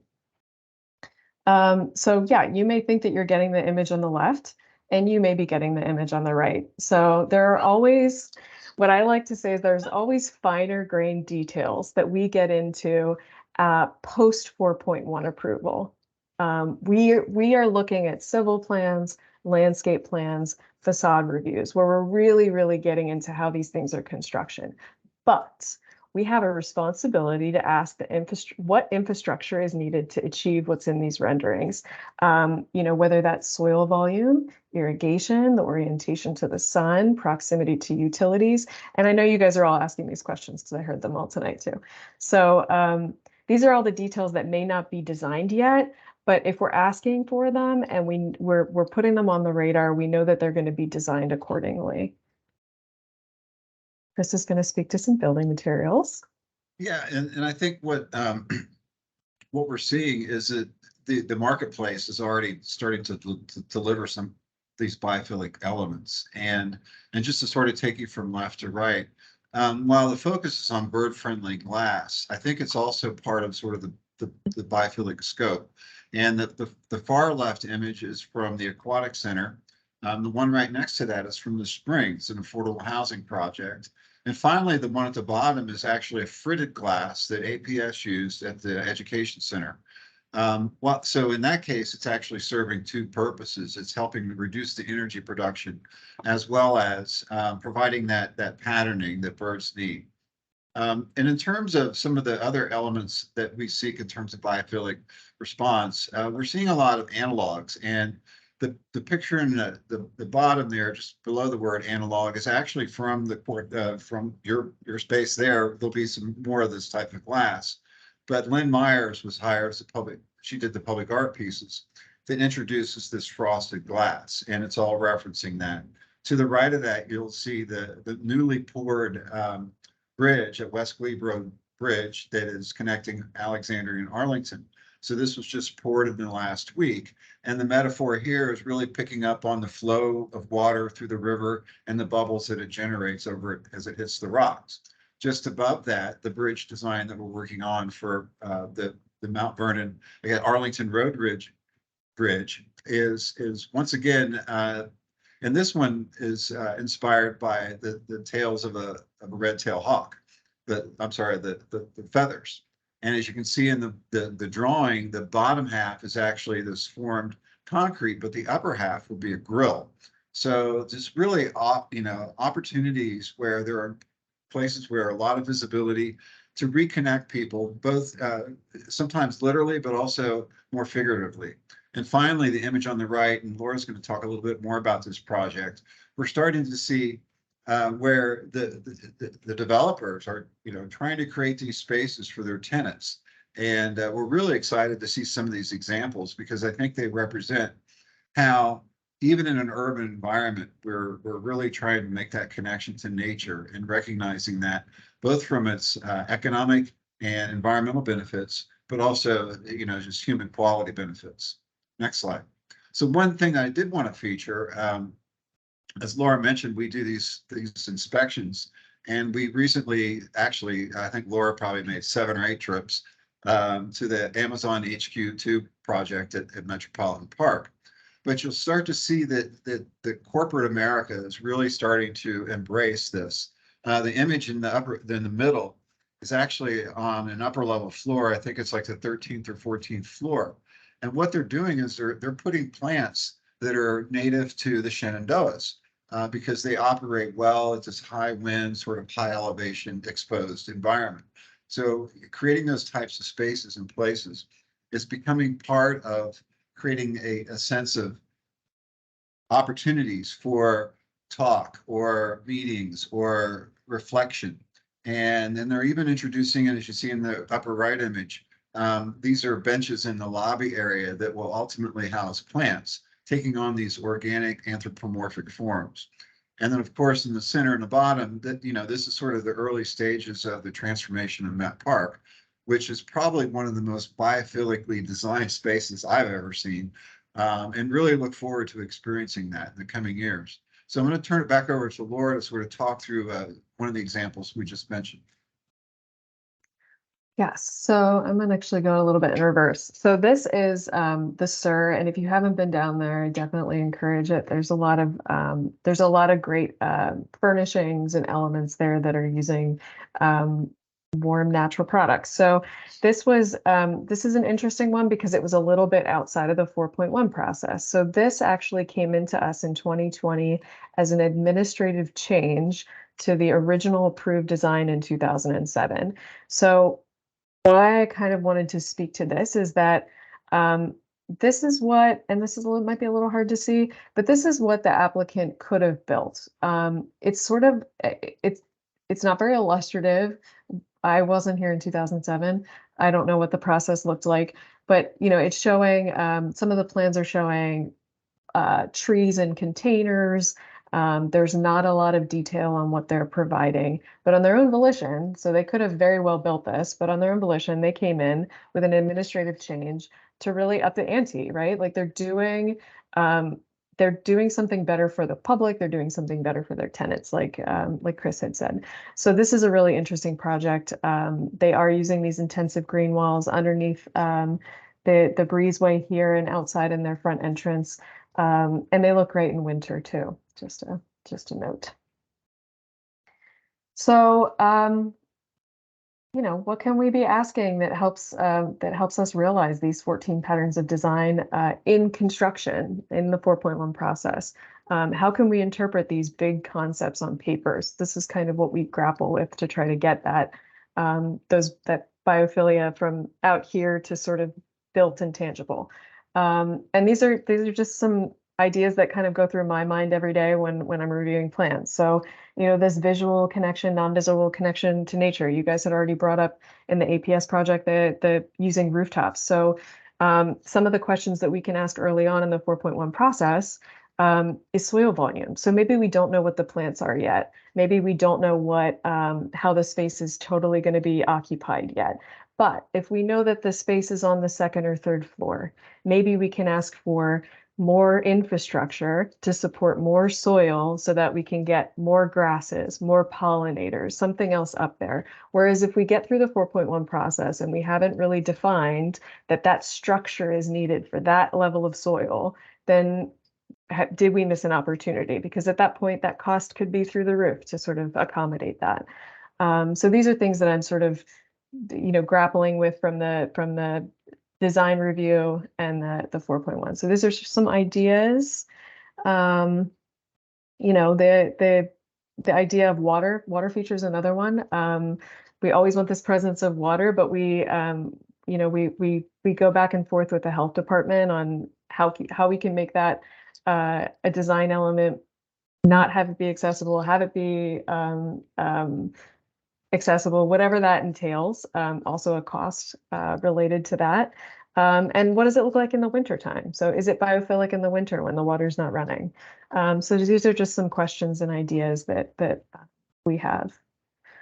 So moving forward, how are we doing in our design biophilic design initiative? So Chris has already touched on some of these items on the left here, the things that we're doing currently, and what's on the horizon. So we are meeting with the Forestry Natural Resources Commission next month, so that we're going to take this presentation to them just to kind of keep them updated and in the mix. But just so you know, I know that the FNRP is coming out, and there are some implementation items in there related to native plant requirements and the zoning ordinance. So those are things that might take a little bit longer to get implemented, but they're on our radar. There's something there that we hear the public, we understand it's important, and we're moving forward with them. And then the other big one is the biophilic design narrative. So this is something that hopefully we're going to be able to ask of applicants moving forward on the site plan process, that they will be able to, we're going to have them provide a narrative statement and probably a presentation during SPRC stating how their site is meeting some of these biophilic goals. So that's where we are now, and we just keep moving forward, hopefully. So I'm really grateful that you guys let us come and present and sort of speak to what we do every day. And we appreciate what you guys do every day. So I don't know if Chris has any other notes he would like to say, but we would love to open it up to discussion and hear your thoughts. Thank you so much. I mean, I just want to say, I think this is a very needed presentation for our commission, so much appreciated. I would even go as far as to say, I would like this exact presentation perhaps every 6 months It's or a so. foundational presentation. Totally, and we want to have more of these SPRC 101. This is the bread and butter of how we can be effective. And so just a reminder that the presentation will be available online for us to access and reference when we go to SPRCs ourselves, but let's get this in the burner like as a repeated item. Okay, I'm sure we have questions, so please raise your hand. Go with Melissa. Oh, I'm so sorry. Let's start with Melissa on the phone first. Yes, thank you. Wonderful presentation. I really appreciated how, yeah, the wall plans always bothered me when I see them on these renderings, because I'm on the Boston Macy's SPRC, and I asked about that, and they were like, yeah, we don't have the plant list yet. We'll get you that plant list. I'm like, when? So when you're constantly told we don't have the plant list yet, do you have a good list of plants we can just put out there? Because I could look it up myself, like native Virginia plants, but are there ones that really work well that we can kind of constantly reference in these sorts of meetings? So that's a good question that comes up a lot. And I think it's a little tricky when it comes down to very specific species, only because sometimes 3 years from now, some of that stuff isn't available. So we always reference Plant Nova natives. That's our go-to for all of our applicants. And I can even put the website in the chat too. They have different categories based on what you're looking for. So if it's wetland environment, if it's climbing, screening, evergreen, and it's all native and native to this region. So that's our go-to. I love the suggestion of asking about soil level as a way to dig deeper as well. Yes, but besides just sending them to find what the best resources are to select species, is have you really thought about what is actually going to go into the ground based on your planning of things like soil level? Because they are not thinking about that. We know that. Okay. Thank you, Melissa. Any other points you wanted to make? Thank you for that. No, just that, yeah, this is a really great presentation, and I will definitely look up this again after for more resources. Yeah, Colt, why don't you get started? Yeah. Oh, thank you very much for doing this.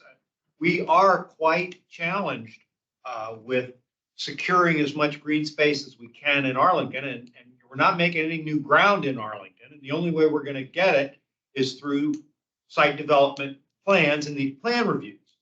It's a real challenge, though, to come up with what is a biophilic lens? How do we, Interjag goes through this too. I mean, do we have a lens that we can use to focus and apply to these site plans? We can, and I don't know, I don't want to be flippant and call it a checklist, but we certainly need a solid framework that we can all understand. So I'm the bio-friendly bird window guy, okay? So I kind of got that market. But there's got to be more than that. And we need help with understanding what the lens should be. We've got these 14 principles and everybody salutes. We're done. We have to do more than that, but we don't know how to do more than that because we're not planning and engineers. We're citizen body that makes recommendations, doing the best we can. So if we had some clearer guidelines that we could use, boy, I'd sure take them. And soil volume is one of them. And they don't have to be, they could just be generalities, general suggestions of things that we should look for. It would really help. Thank you. Sure, and I can just comment to that a little bit. I think that from what I see, and I was in the private sector before coming to Arlington 5 years ago, almost 5 years ago. So I understand that there's, you want something that's like very quantifiable. So when you're looking at like furnishings and things like that on site, like you want it, the soil volume's a big one, I think. Because we really want to make sure they have the infrastructure from the go to be able to make these things viable in the long term. Jill. Thank you so much for this presentation. It's very helpful. Can you hear me? Mm-hmm. I want to point out that we, along with two other commissions, wrote a letter to the county board in March of 2022, pointing out the need for some change in process that would enhance the ability to enforce, if you will, the biophilic principles. And one in particular came up for me just this month, when I asked for the plant species, can you please give us the plant species? And they said, well, we'll try, but we're not required to do that. And I said, I know you're not required to do that. And that really sticks in our craw, because that means that you can go ahead and get approval, and then at construction phase, you can change all that. So I would just like to, I'm just saying this to direct your attention to that letter and ask your help internally. It sounds like maybe this narrative that we're talking about could speak to some of these issues, but the more that can be done to change the process to enhance our public ability to require some of these things, and then for you guys to be able to. And then I'll say that. And then the last thing I'll say is we had a presentation recently about noxious plants. And as an aside, somebody said in Delaware, they have recently come up with a great new law because of Doug Talame's work there. And they do have a long list of plants that they, certain plants that are getting taken out of the trade entirely. So that's an aside, but anyway, thank you for the work that you're doing and promotion. Laura, could you back up 2 slides? I think let's put the 14. There you go. I think you guys are on the right track. We want to give you the opportunity because you have a very important role in this conversation with the developers. You can ask for things and say things and do it in a way that we can't. So right. The more that we can help you, give you the tools, the better I think the conversation can ultimately be. And what we're looking at is, as Laura mentioned, is we're going to ask the developers to weigh in on all 14 of these. And we really don't want sort of a checklist from them. And we've all been in these meetings lately where they talk about a street tree as if it's biophilic, and it's not, right? Now maybe 3 trees together. And a bosque. A bosque. Right. Now we could be talking, right? So let's call it is what it is, right? That's a street tree that is not biophilic.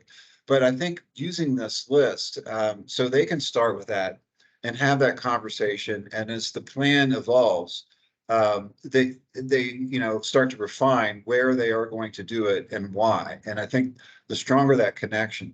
But a critical part of this is when it comes to the SPRC, is as they introduce their sort of biophilic response, is that you're asking the kind of questions that Laura is asking, right?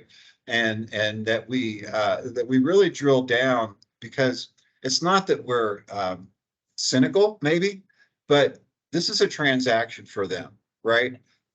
It's not a transaction for us.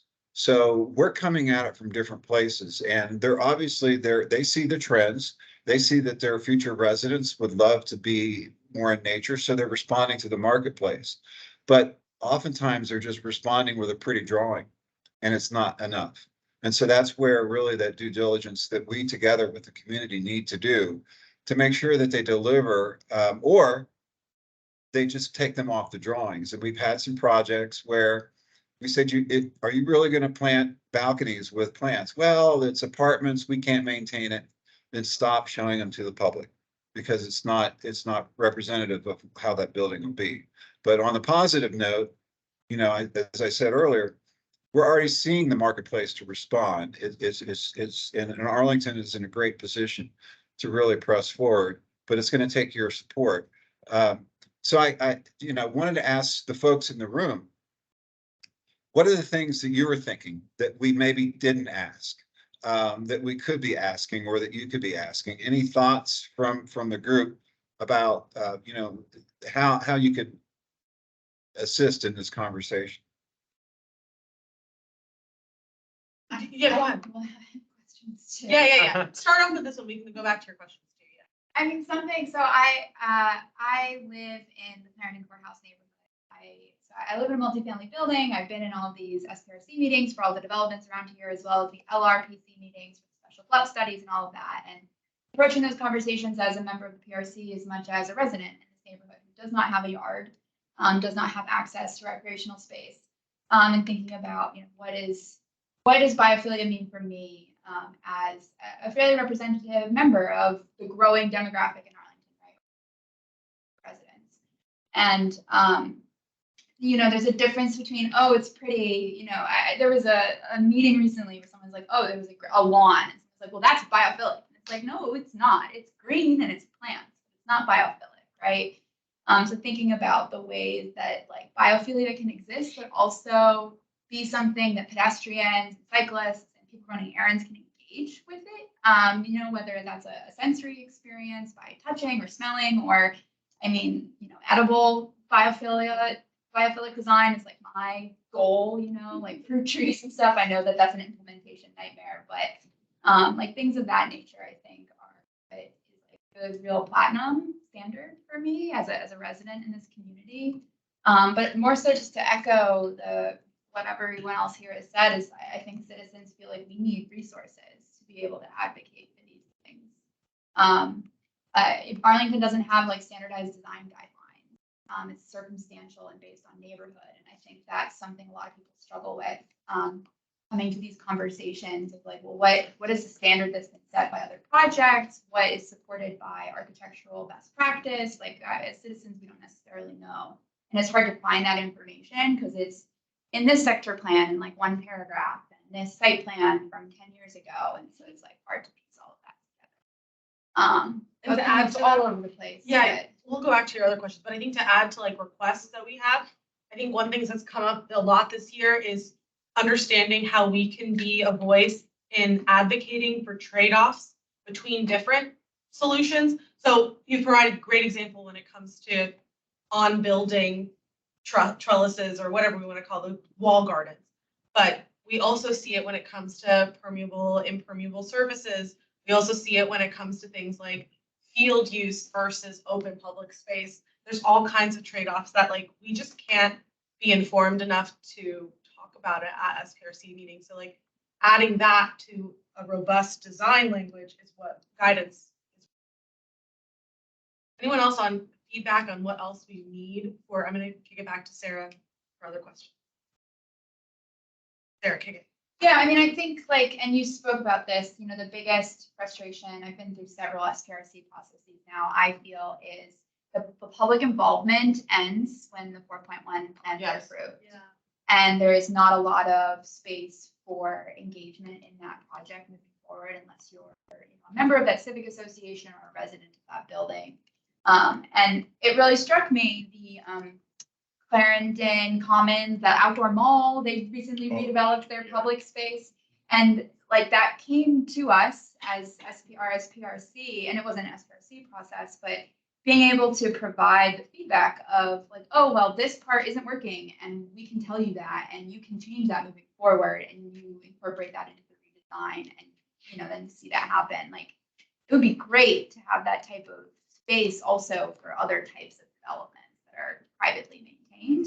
And I know that's not something that exists yet, but that's just something that I've been thinking about. Of like, we probably know faster than staff when the green wall doesn't go up the way that it was supposed to, because we're shopping in the neighborhood as residents. A space to potentially explore. Come back to us. We want to come back a lot as much as we can. Anything else, Sarah? That's it. Anyone else have comments? Yeah, go ahead, Adam.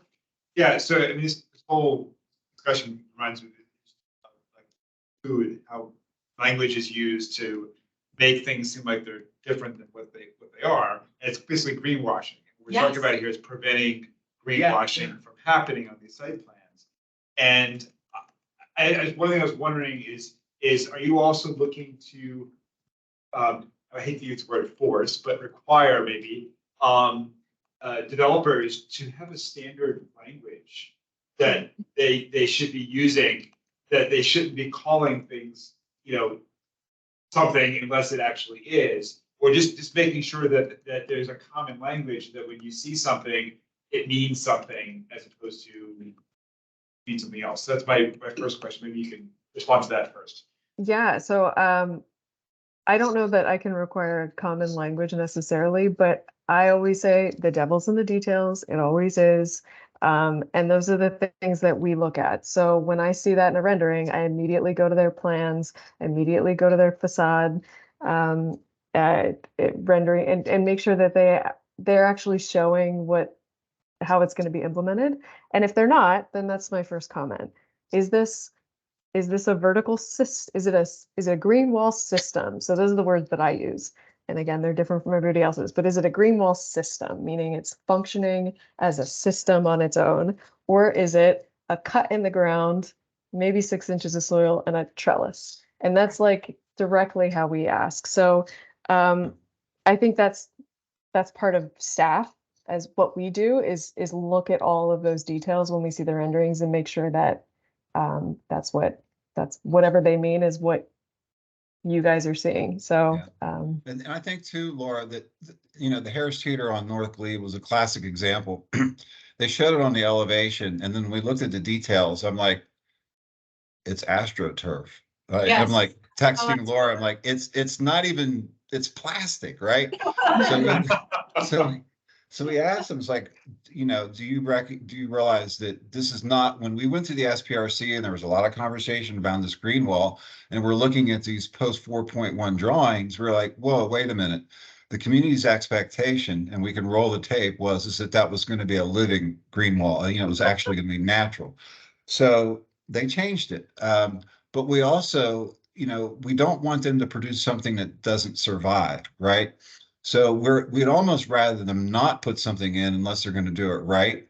And I think that's also where the community can also weigh in and say that, either A, it's not going to work, or B, if you are going to do it, we expect it to meet this, what you're showing. And I think that's another role for you all is to ask the questions, because they, oftentimes they don't know, as Laura said. And the more we can get them to commit, the more likely we are to get it. Yes. All right, y'all, we are 5 minutes over already. Any last comments that we want to get in today? Adam, please go for it. I mean, we have the time. I apologize. So one of the things that I've learned from this is that when I'm in these conspiracies, I'm going to start asking, what is your plan? Whatever plans you have. That's something that I have not even thought about. It's fallen off my vocabulary too. I used to ask it, and I know it happens. And kind of a related note is I feel like, and this maybe is for you, Trudy, or for the group here, I'm wondering if we can start thinking about whether it would be really helpful to have a guide to being a PRC member or serving on one of these SPRCs. Yes.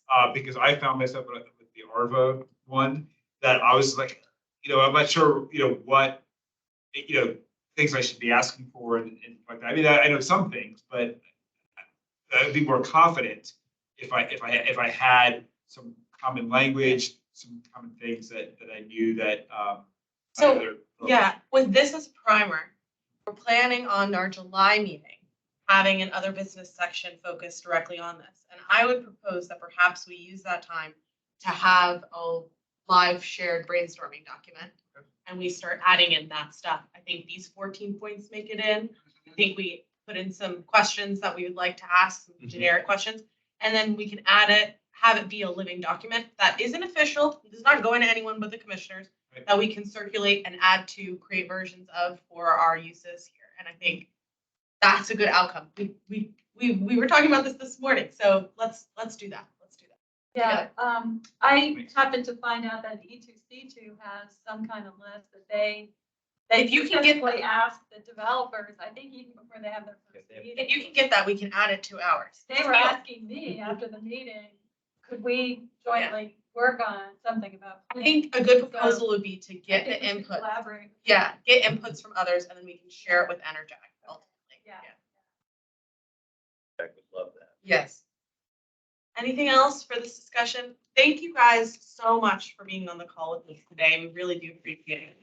Thank you for having us and thank you for Yeah. all you guys do. Our enthusiasm is real. We're really past 9 p.m. because we really, this, I think I would say is like one of the more impactful presentations we had this year. So thank you so much for joining us. We'd like to see you again in 6 months if possible. For onboarding new folks and getting a refresher, perhaps we can share with you what we've come up with from that brainstorming session as well. Well, thank you. You know, your support for this is very important to us. And the more you can sort of speak to that, I think the more beneficial we can all be. So this is a partnership. And we welcome the opportunity to talk to you tonight because this is something that we love. And the more people that we get behind this, I think the more successful we can be as a community. So thank you. Thank you. All right, we still got a little bit of agenda to go, guys. I think we can aim for 9:30 as a good closing time. Let's try and rigorously get there. I'm going to move us to staff report, which we have 2 items for today. Yeah, right? so I wanted to first mention, I think it was mentioned during Laura and Chris's discussion, we are going to have an update plan by DPR staff on the FNRP update. So they'll provide us an update on that project, on the process, public feedback that they've received since the last time that they met with this commission and others. So that is coming up in June. There are a few other items. I can just go through a few of them. Max Hewitt, who's on the call as well, will be following up with a discussion on the facility naming at Highview Park related to a diamond field there, to potentially Alfred Foreman Senior Field. And I believe the commission saw that item or heard about that item a few months ago. So this is a voting item that That's we correct. will be able to do virtually because our next meeting is a virtual. Yes, that's a good point. The next PRC meeting is all virtual, so there won't be the need for an in-person forum within this room. We will also be potentially hearing the ARVA, as you mentioned, Adam. I believe the applicant will be providing a presentation related to that. I mentioned the FNRP, and then potentially a presentation discussion on the food study, which CPHD staff will be providing. What does that stand for? I think that's related to the outdoor cafes and the potential for various other uses of rights of way and other forms of Sidewalk yes. cafe situation. I want to be very careful with what Yeah. is like Right. the potential for that. So and I know staff will be speaking towards that in more detail in June. A packed virtual agenda for June. Yes. And then also, if you haven't been to Pentagon City, Met Park is open. So That'll be please check it out. The dog run is open, playground, forest walk facility, the community table. The county board actually approved the use permit last month for a new open air market in and around that space. And I believe their first date will be June 24th. So please come out. Thank you, Marco. Yep. Thank you. Okay, I'm gonna zip through other business. So thank you all for providing commissioner reports to Marco as usual. We can continue to do that. I'm gonna move this through other business and try and get quickly. So APS Career Center letter will be written. I've taken notes on points here. I'm going to volunteer Sergio to be the writer here, but I don't know if he'll be able to. So Adam has already raised his hand to be on editorial. Would anyone else like to be part of that? Great, thank you, Sarah. I think that's good. If anyone else would like to join, I'll take it. Peter, great, thank you. Wonderful. So you see an email go out today for me. Since we have that June 10th deadline, my goal would be to get something written by Sergio by the end of the month or first. Then we can edit for 10 days, send it to the full commission, send it to the board by the 10th, which is 10th or 13th when we anticipate it'll go to the board. Okay, next, August field trip. Do you want to talk about this? We're set on Alcoba. So we are going to have staff provide us a walking tour of the new or renovated Alcoba Heights Park. So we're really happy about that. They actually do have a lot of flexibility. So we have 2 dates already identified within the calendar, August 15th or the 22nd. We're able to make either one work. So they're both Tuesdays in the Yes. middle of August. Both work for me. I didn't have preference. If anyone had any preference there, there's also not board meetings on either of those 2 That's days. Check that. So And for these particular meetings, for those that are new within the commission, we don't act on official items. We meet earlier, actually. So we'll be starting the walking tour around 6 p.m. Probably meet for about an hour, act on the minutes from the July meeting, but that's really the only official business that we'll have at that meeting. so it's a real field trip. Yes. No worries. So anyone have problem with either of those dates from the get-go? Or a preference. Yeah, because please. I guess I have a preference for the 22nd, if no one else has a Yeah. problem with the 22nd. My preference would actually be the opposite. Okay. Okay, on the 22nd, you're out of town. Anyone else have any tiebreaker preferences? How about you, Melissa, on the phone? Sorry, I had to step away for a moment. No worries. Is August 15th or 22nd a problem for you for our field trip? I cannot attend either, as I'll be on a business trip for 2 weeks during that time. No worries. No worries. Thank you for the heads up. Okay, Sorry. we'll figure out what works best then. Thank you guys for that feedback. Okay, great. So that's that. Okay, appointment of PRC co-chairs for the Bill Thomas Award. So we've given it a little bit of thought, and I'm doing the appointment now. So Melissa will definitely be serving. We like to, so Bill Thomas Award is one of the main awards, the only award that we give out. It's one of the main things that we vote on and adjudicate as part of the Parks and Recreation Commission. Like to have a seasoned member like Melissa and a new member. So I'd love for both Nelson and Alex to serve if you guys are open to it, to help Melissa with adjudicating the award. There'll be a team of 7? 5. 5? Mhm. So 8, including the 3 of you. No, so it would be five team members within the committee. So 5 members within the committee. Got it. Okay, got it. So you'll have a panel of folks. Melissa will kind of walk you through that, but excited about the applicants. You'll be able to get on the floor and understand what makes a volunteer a good volunteer.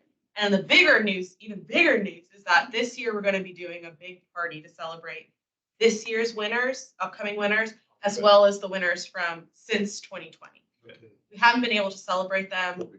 Yes, and we've chosen to wait until we can actually have an in-person celebration. We couldn't do that last year because the building was under renovation still, not because of COVID. So this is our year to fully celebrate. So I want to make sure that once we get that date on the calendar, that's socialized well, we can all attend. Because when we did do it in the past, it was a great moment. We usually got in the paper about it, things like that. So bring it back to that level. And typically they're usually scheduled during like a recessed county board meeting date, either before or after. So just be on the lookout. We'll be planning that out as we move forward. Great. Okay, moving to our last items, I'm gonna table the potential pickleball opportunities letters, what we're calling about this. Mark Lincoln's suggestion to possibly cite pickleball courts in a variety of locations. We'll save that for next meeting when he's at the meeting. PSMP IC didn't have a whole bunch. We did have an update on PSMP from the county last month. I can share those, the presentation with you guys. We can even talk about it next month too, if you have any questions about that. We're looking good. The acreage thing is rancid. We're like at a little more than 3 acres out of our 30-year commitment, and we're 5 years in. Or sorry, 30-acre commitment, and we're 5 years in, halfway through. Like, do they think that Army Navy Drive is going to be sold? Like, what are we going to do here? Like, I just don't get it. But that's one. Yeah, I don't know. So it's all to say that like it was fine to hear about it, but we're very concerned. The progress is not being made, obviously. Okay, last item then, Peter, I'm going to kick it over to you. So this is the Quincy Park letter. Have you provided a redo draft that puts it in letter form? Yeah. I think that the first. Yeah, I sent that to everybody. Okay. But I brought a few, I don't have enough for everybody, but you Okay. can share. I think that the action item for tonight would possibly be, just because of our timing today, let's circulate this letter. I'd love to get an editorial committee for this letter that Peter has written. Says workshop it, the text. Is there anyone off the get-go right now who would be interested in being in that editorial committee? We don't have any deadlines for this. Great, Alex. Thank you. Anyone else? I would like to also be part of it. I'd be willing to serve. I just caution, I know Peter and I have some differences, but I think that this is closer to what but I'd like to be on it just to provide some input. I won't serve as like a me too. No worries. I'm not gonna say, no, you can't do this. I think we need the feedback to be a unanimous letter, so Right. let's do that. Yeah. I'm happy. Okay, so I'll say this. If everyone who just raised their hand, including myself, to take a look at the letter and provide feedback to Peter directly. Perhaps we can do this with centralizing feedback around Peter. We don't have a deadline again, so perhaps we can check in on this item again next month with how that editorial process is going here. When did you send this, just so I can grab my? I can also put it. I printed on April 4th. Oh, you, on this date, okay, got it. Oh, okay, you said in April. Okay, maybe I can push it to the top of the inbox then, and we can try and gather feedback before our June meeting. Yeah, let's circulate this before the June meeting and vote on it. Oh, we don't need to vote. It would just be a unanimous letter that we all agree. Yeah, Yeah. unanimous. Yeah. Yeah, I Peter, mean, if I can ask you to, or if someone could get an electronic copy of this. Yeah, I'm gonna forward it to everyone. I'm gonna forward Peter's note from April to everyone. Well, we don't normally vote on. We don't, and I don't want to vote on this letter either. It's unanimous consent. okay, Yeah, whatever, unanimous consent. It's like consensus. Right. Oh, okay. Without objection. But I mean. Because, I don't want to set. Okay. Yeah. And I don't want to start doing it. All right, great. I'm gonna find that and I will put it at the top of everyone's inbox. I'm looking for it still, but I will find it. Okay. It might be better, Peter, if you don't I mind. can send it. I'll send Yeah, it. if you don't mind, Peter, because I'm having trouble finding it, if So- you could send it to the full PRC, and those who have self-identified can provide feedback to Peter digitally. So, are you sending out a new email list for the? It's already updated. It's already updated.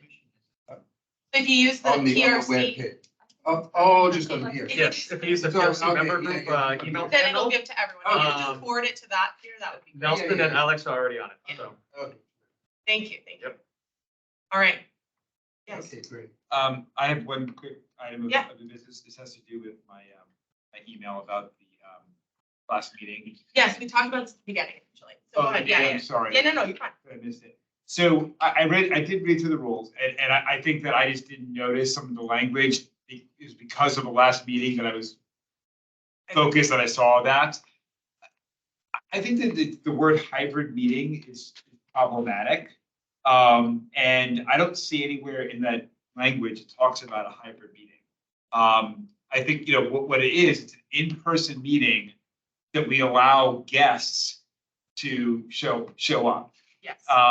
And, it's clear that commissioners have to ask for permission to participate electronically. Yeah, so let's go over what the guidance is since you missed it, just so Yep. we can get clear. So you're right. It's a misnomer, not great. Arlington County, we must have an in-person quorum no matter what. The in-person quorum is what unlocks optional virtual participation for folks like Melissa. But if we don't meet the in-person quorum, it's shot. We have no chance of. Why do we have a anyone meeting at all then? If we don't have a quorum, how can we even have a meeting? So you can have the parameters for that particular meeting then would just be a discussion amongst the commission members that are present in the room. So you cannot act on any particular item. So for example, minutes, you can't act on minutes. You can't have a vote on a potential name or a memorial plaque or anything else that's being Sure. considered by the commission. Sure. We can't have discussion about pushing forward options. That's right. Letters, things like that. Sure, but why is it that the county attorney has suggested that it's not okay for, in that discussion, for someone, a commissioner who happens to be electronically, who may have been approved ahead of time to be, why can't they participate in that discussion? Because again, since there isn't an in-person quorum, that person cannot participate for. It's not an official meeting. It's not an official meeting without an in-person. So So you're violating. That's right. how are you violating it? That's what I don't understand. How are you violating? We're not a real public meeting without a quorum. And so then we can't have the virtual participation because we're not in a real public. I would suggest, More than two of us are. No. yes. Yeah. So I would suggest if you want more information about this, and I had mentioned this at the beginning of the meeting as well. We have a county board office staff liaison or aide, I can actually, send you their email. Sandra Calisto Mendoza, who works with county board member Takis Karantonis, and is also who liaises for our commission. So be in touch with her, and she may be able to provide you more information based off of what the county attorney's office has provided me, but also what is allowed within the Commonwealth of Virginia. Because again, these are the parameters that we're, working with. And unless the Commonwealth provides us more latitudes in the future, this is all we can do at this point. Right. But it's an interpretation of what the law is, not necessarily what the law says. But the county attorney has interpreted this way. What I'm saying is I am following what the county attorney has provided us as guidance. So if we do otherwise, then we may be in it. Sure. We may be. I understand why. Yes. I understand. I'm at the point where we have to follow the rules for it, which are stupid. The rules are stupid. But we have to follow them. That's the limiting factor. Like, we're even talking about things like the difference between 12 members and 13 members makes a difference in helping us meet the quorum, even though the value is still 7 people. We have to, it's just like so mixed bag here. We're good. We're good today. We're good today. We had 10 actually. Yeah, we're more than fine. But this is the bureaucracy of it. Yeah. Okay. Okay, thank you. I'm sorry that No, that's fine. I think it's good that we're covering it. Okay. I think we're done. Thank you, everyone. We're gonna close the commission meeting. So we're good. We have. Yeah. Did anyone say anything about the thing that I spoke about? It's not on the agenda today, Dr. Byrne, but we can definitely bring up Blue Martin Park at a separate meeting. Unfortunately, we had a really packed agenda today, so it's hard to cover all the topics, but we can table it, and I've noted your public comment for a future discussion. So we do it the next meeting? Sure, we can bring it up next meeting. That'd be great. Okay, so just put it on the agenda or something. Maybe invite Mr. Cirque to come here. I don't think we can do that for next meeting. We'll have to talk with staff about that, but we can get to that. A very full agenda already for June, but we'll find a way to get it in this summer. Okay. Thank you. Yeah. Thank you. Let's close the meeting and then we can chat. Yeah. Okay. Right. Meeting closed. Thank you, everyone. Yeah. Go ahead. Before you run off, Yeah. I'm sorry, who are you? I'm here. The homework assignment.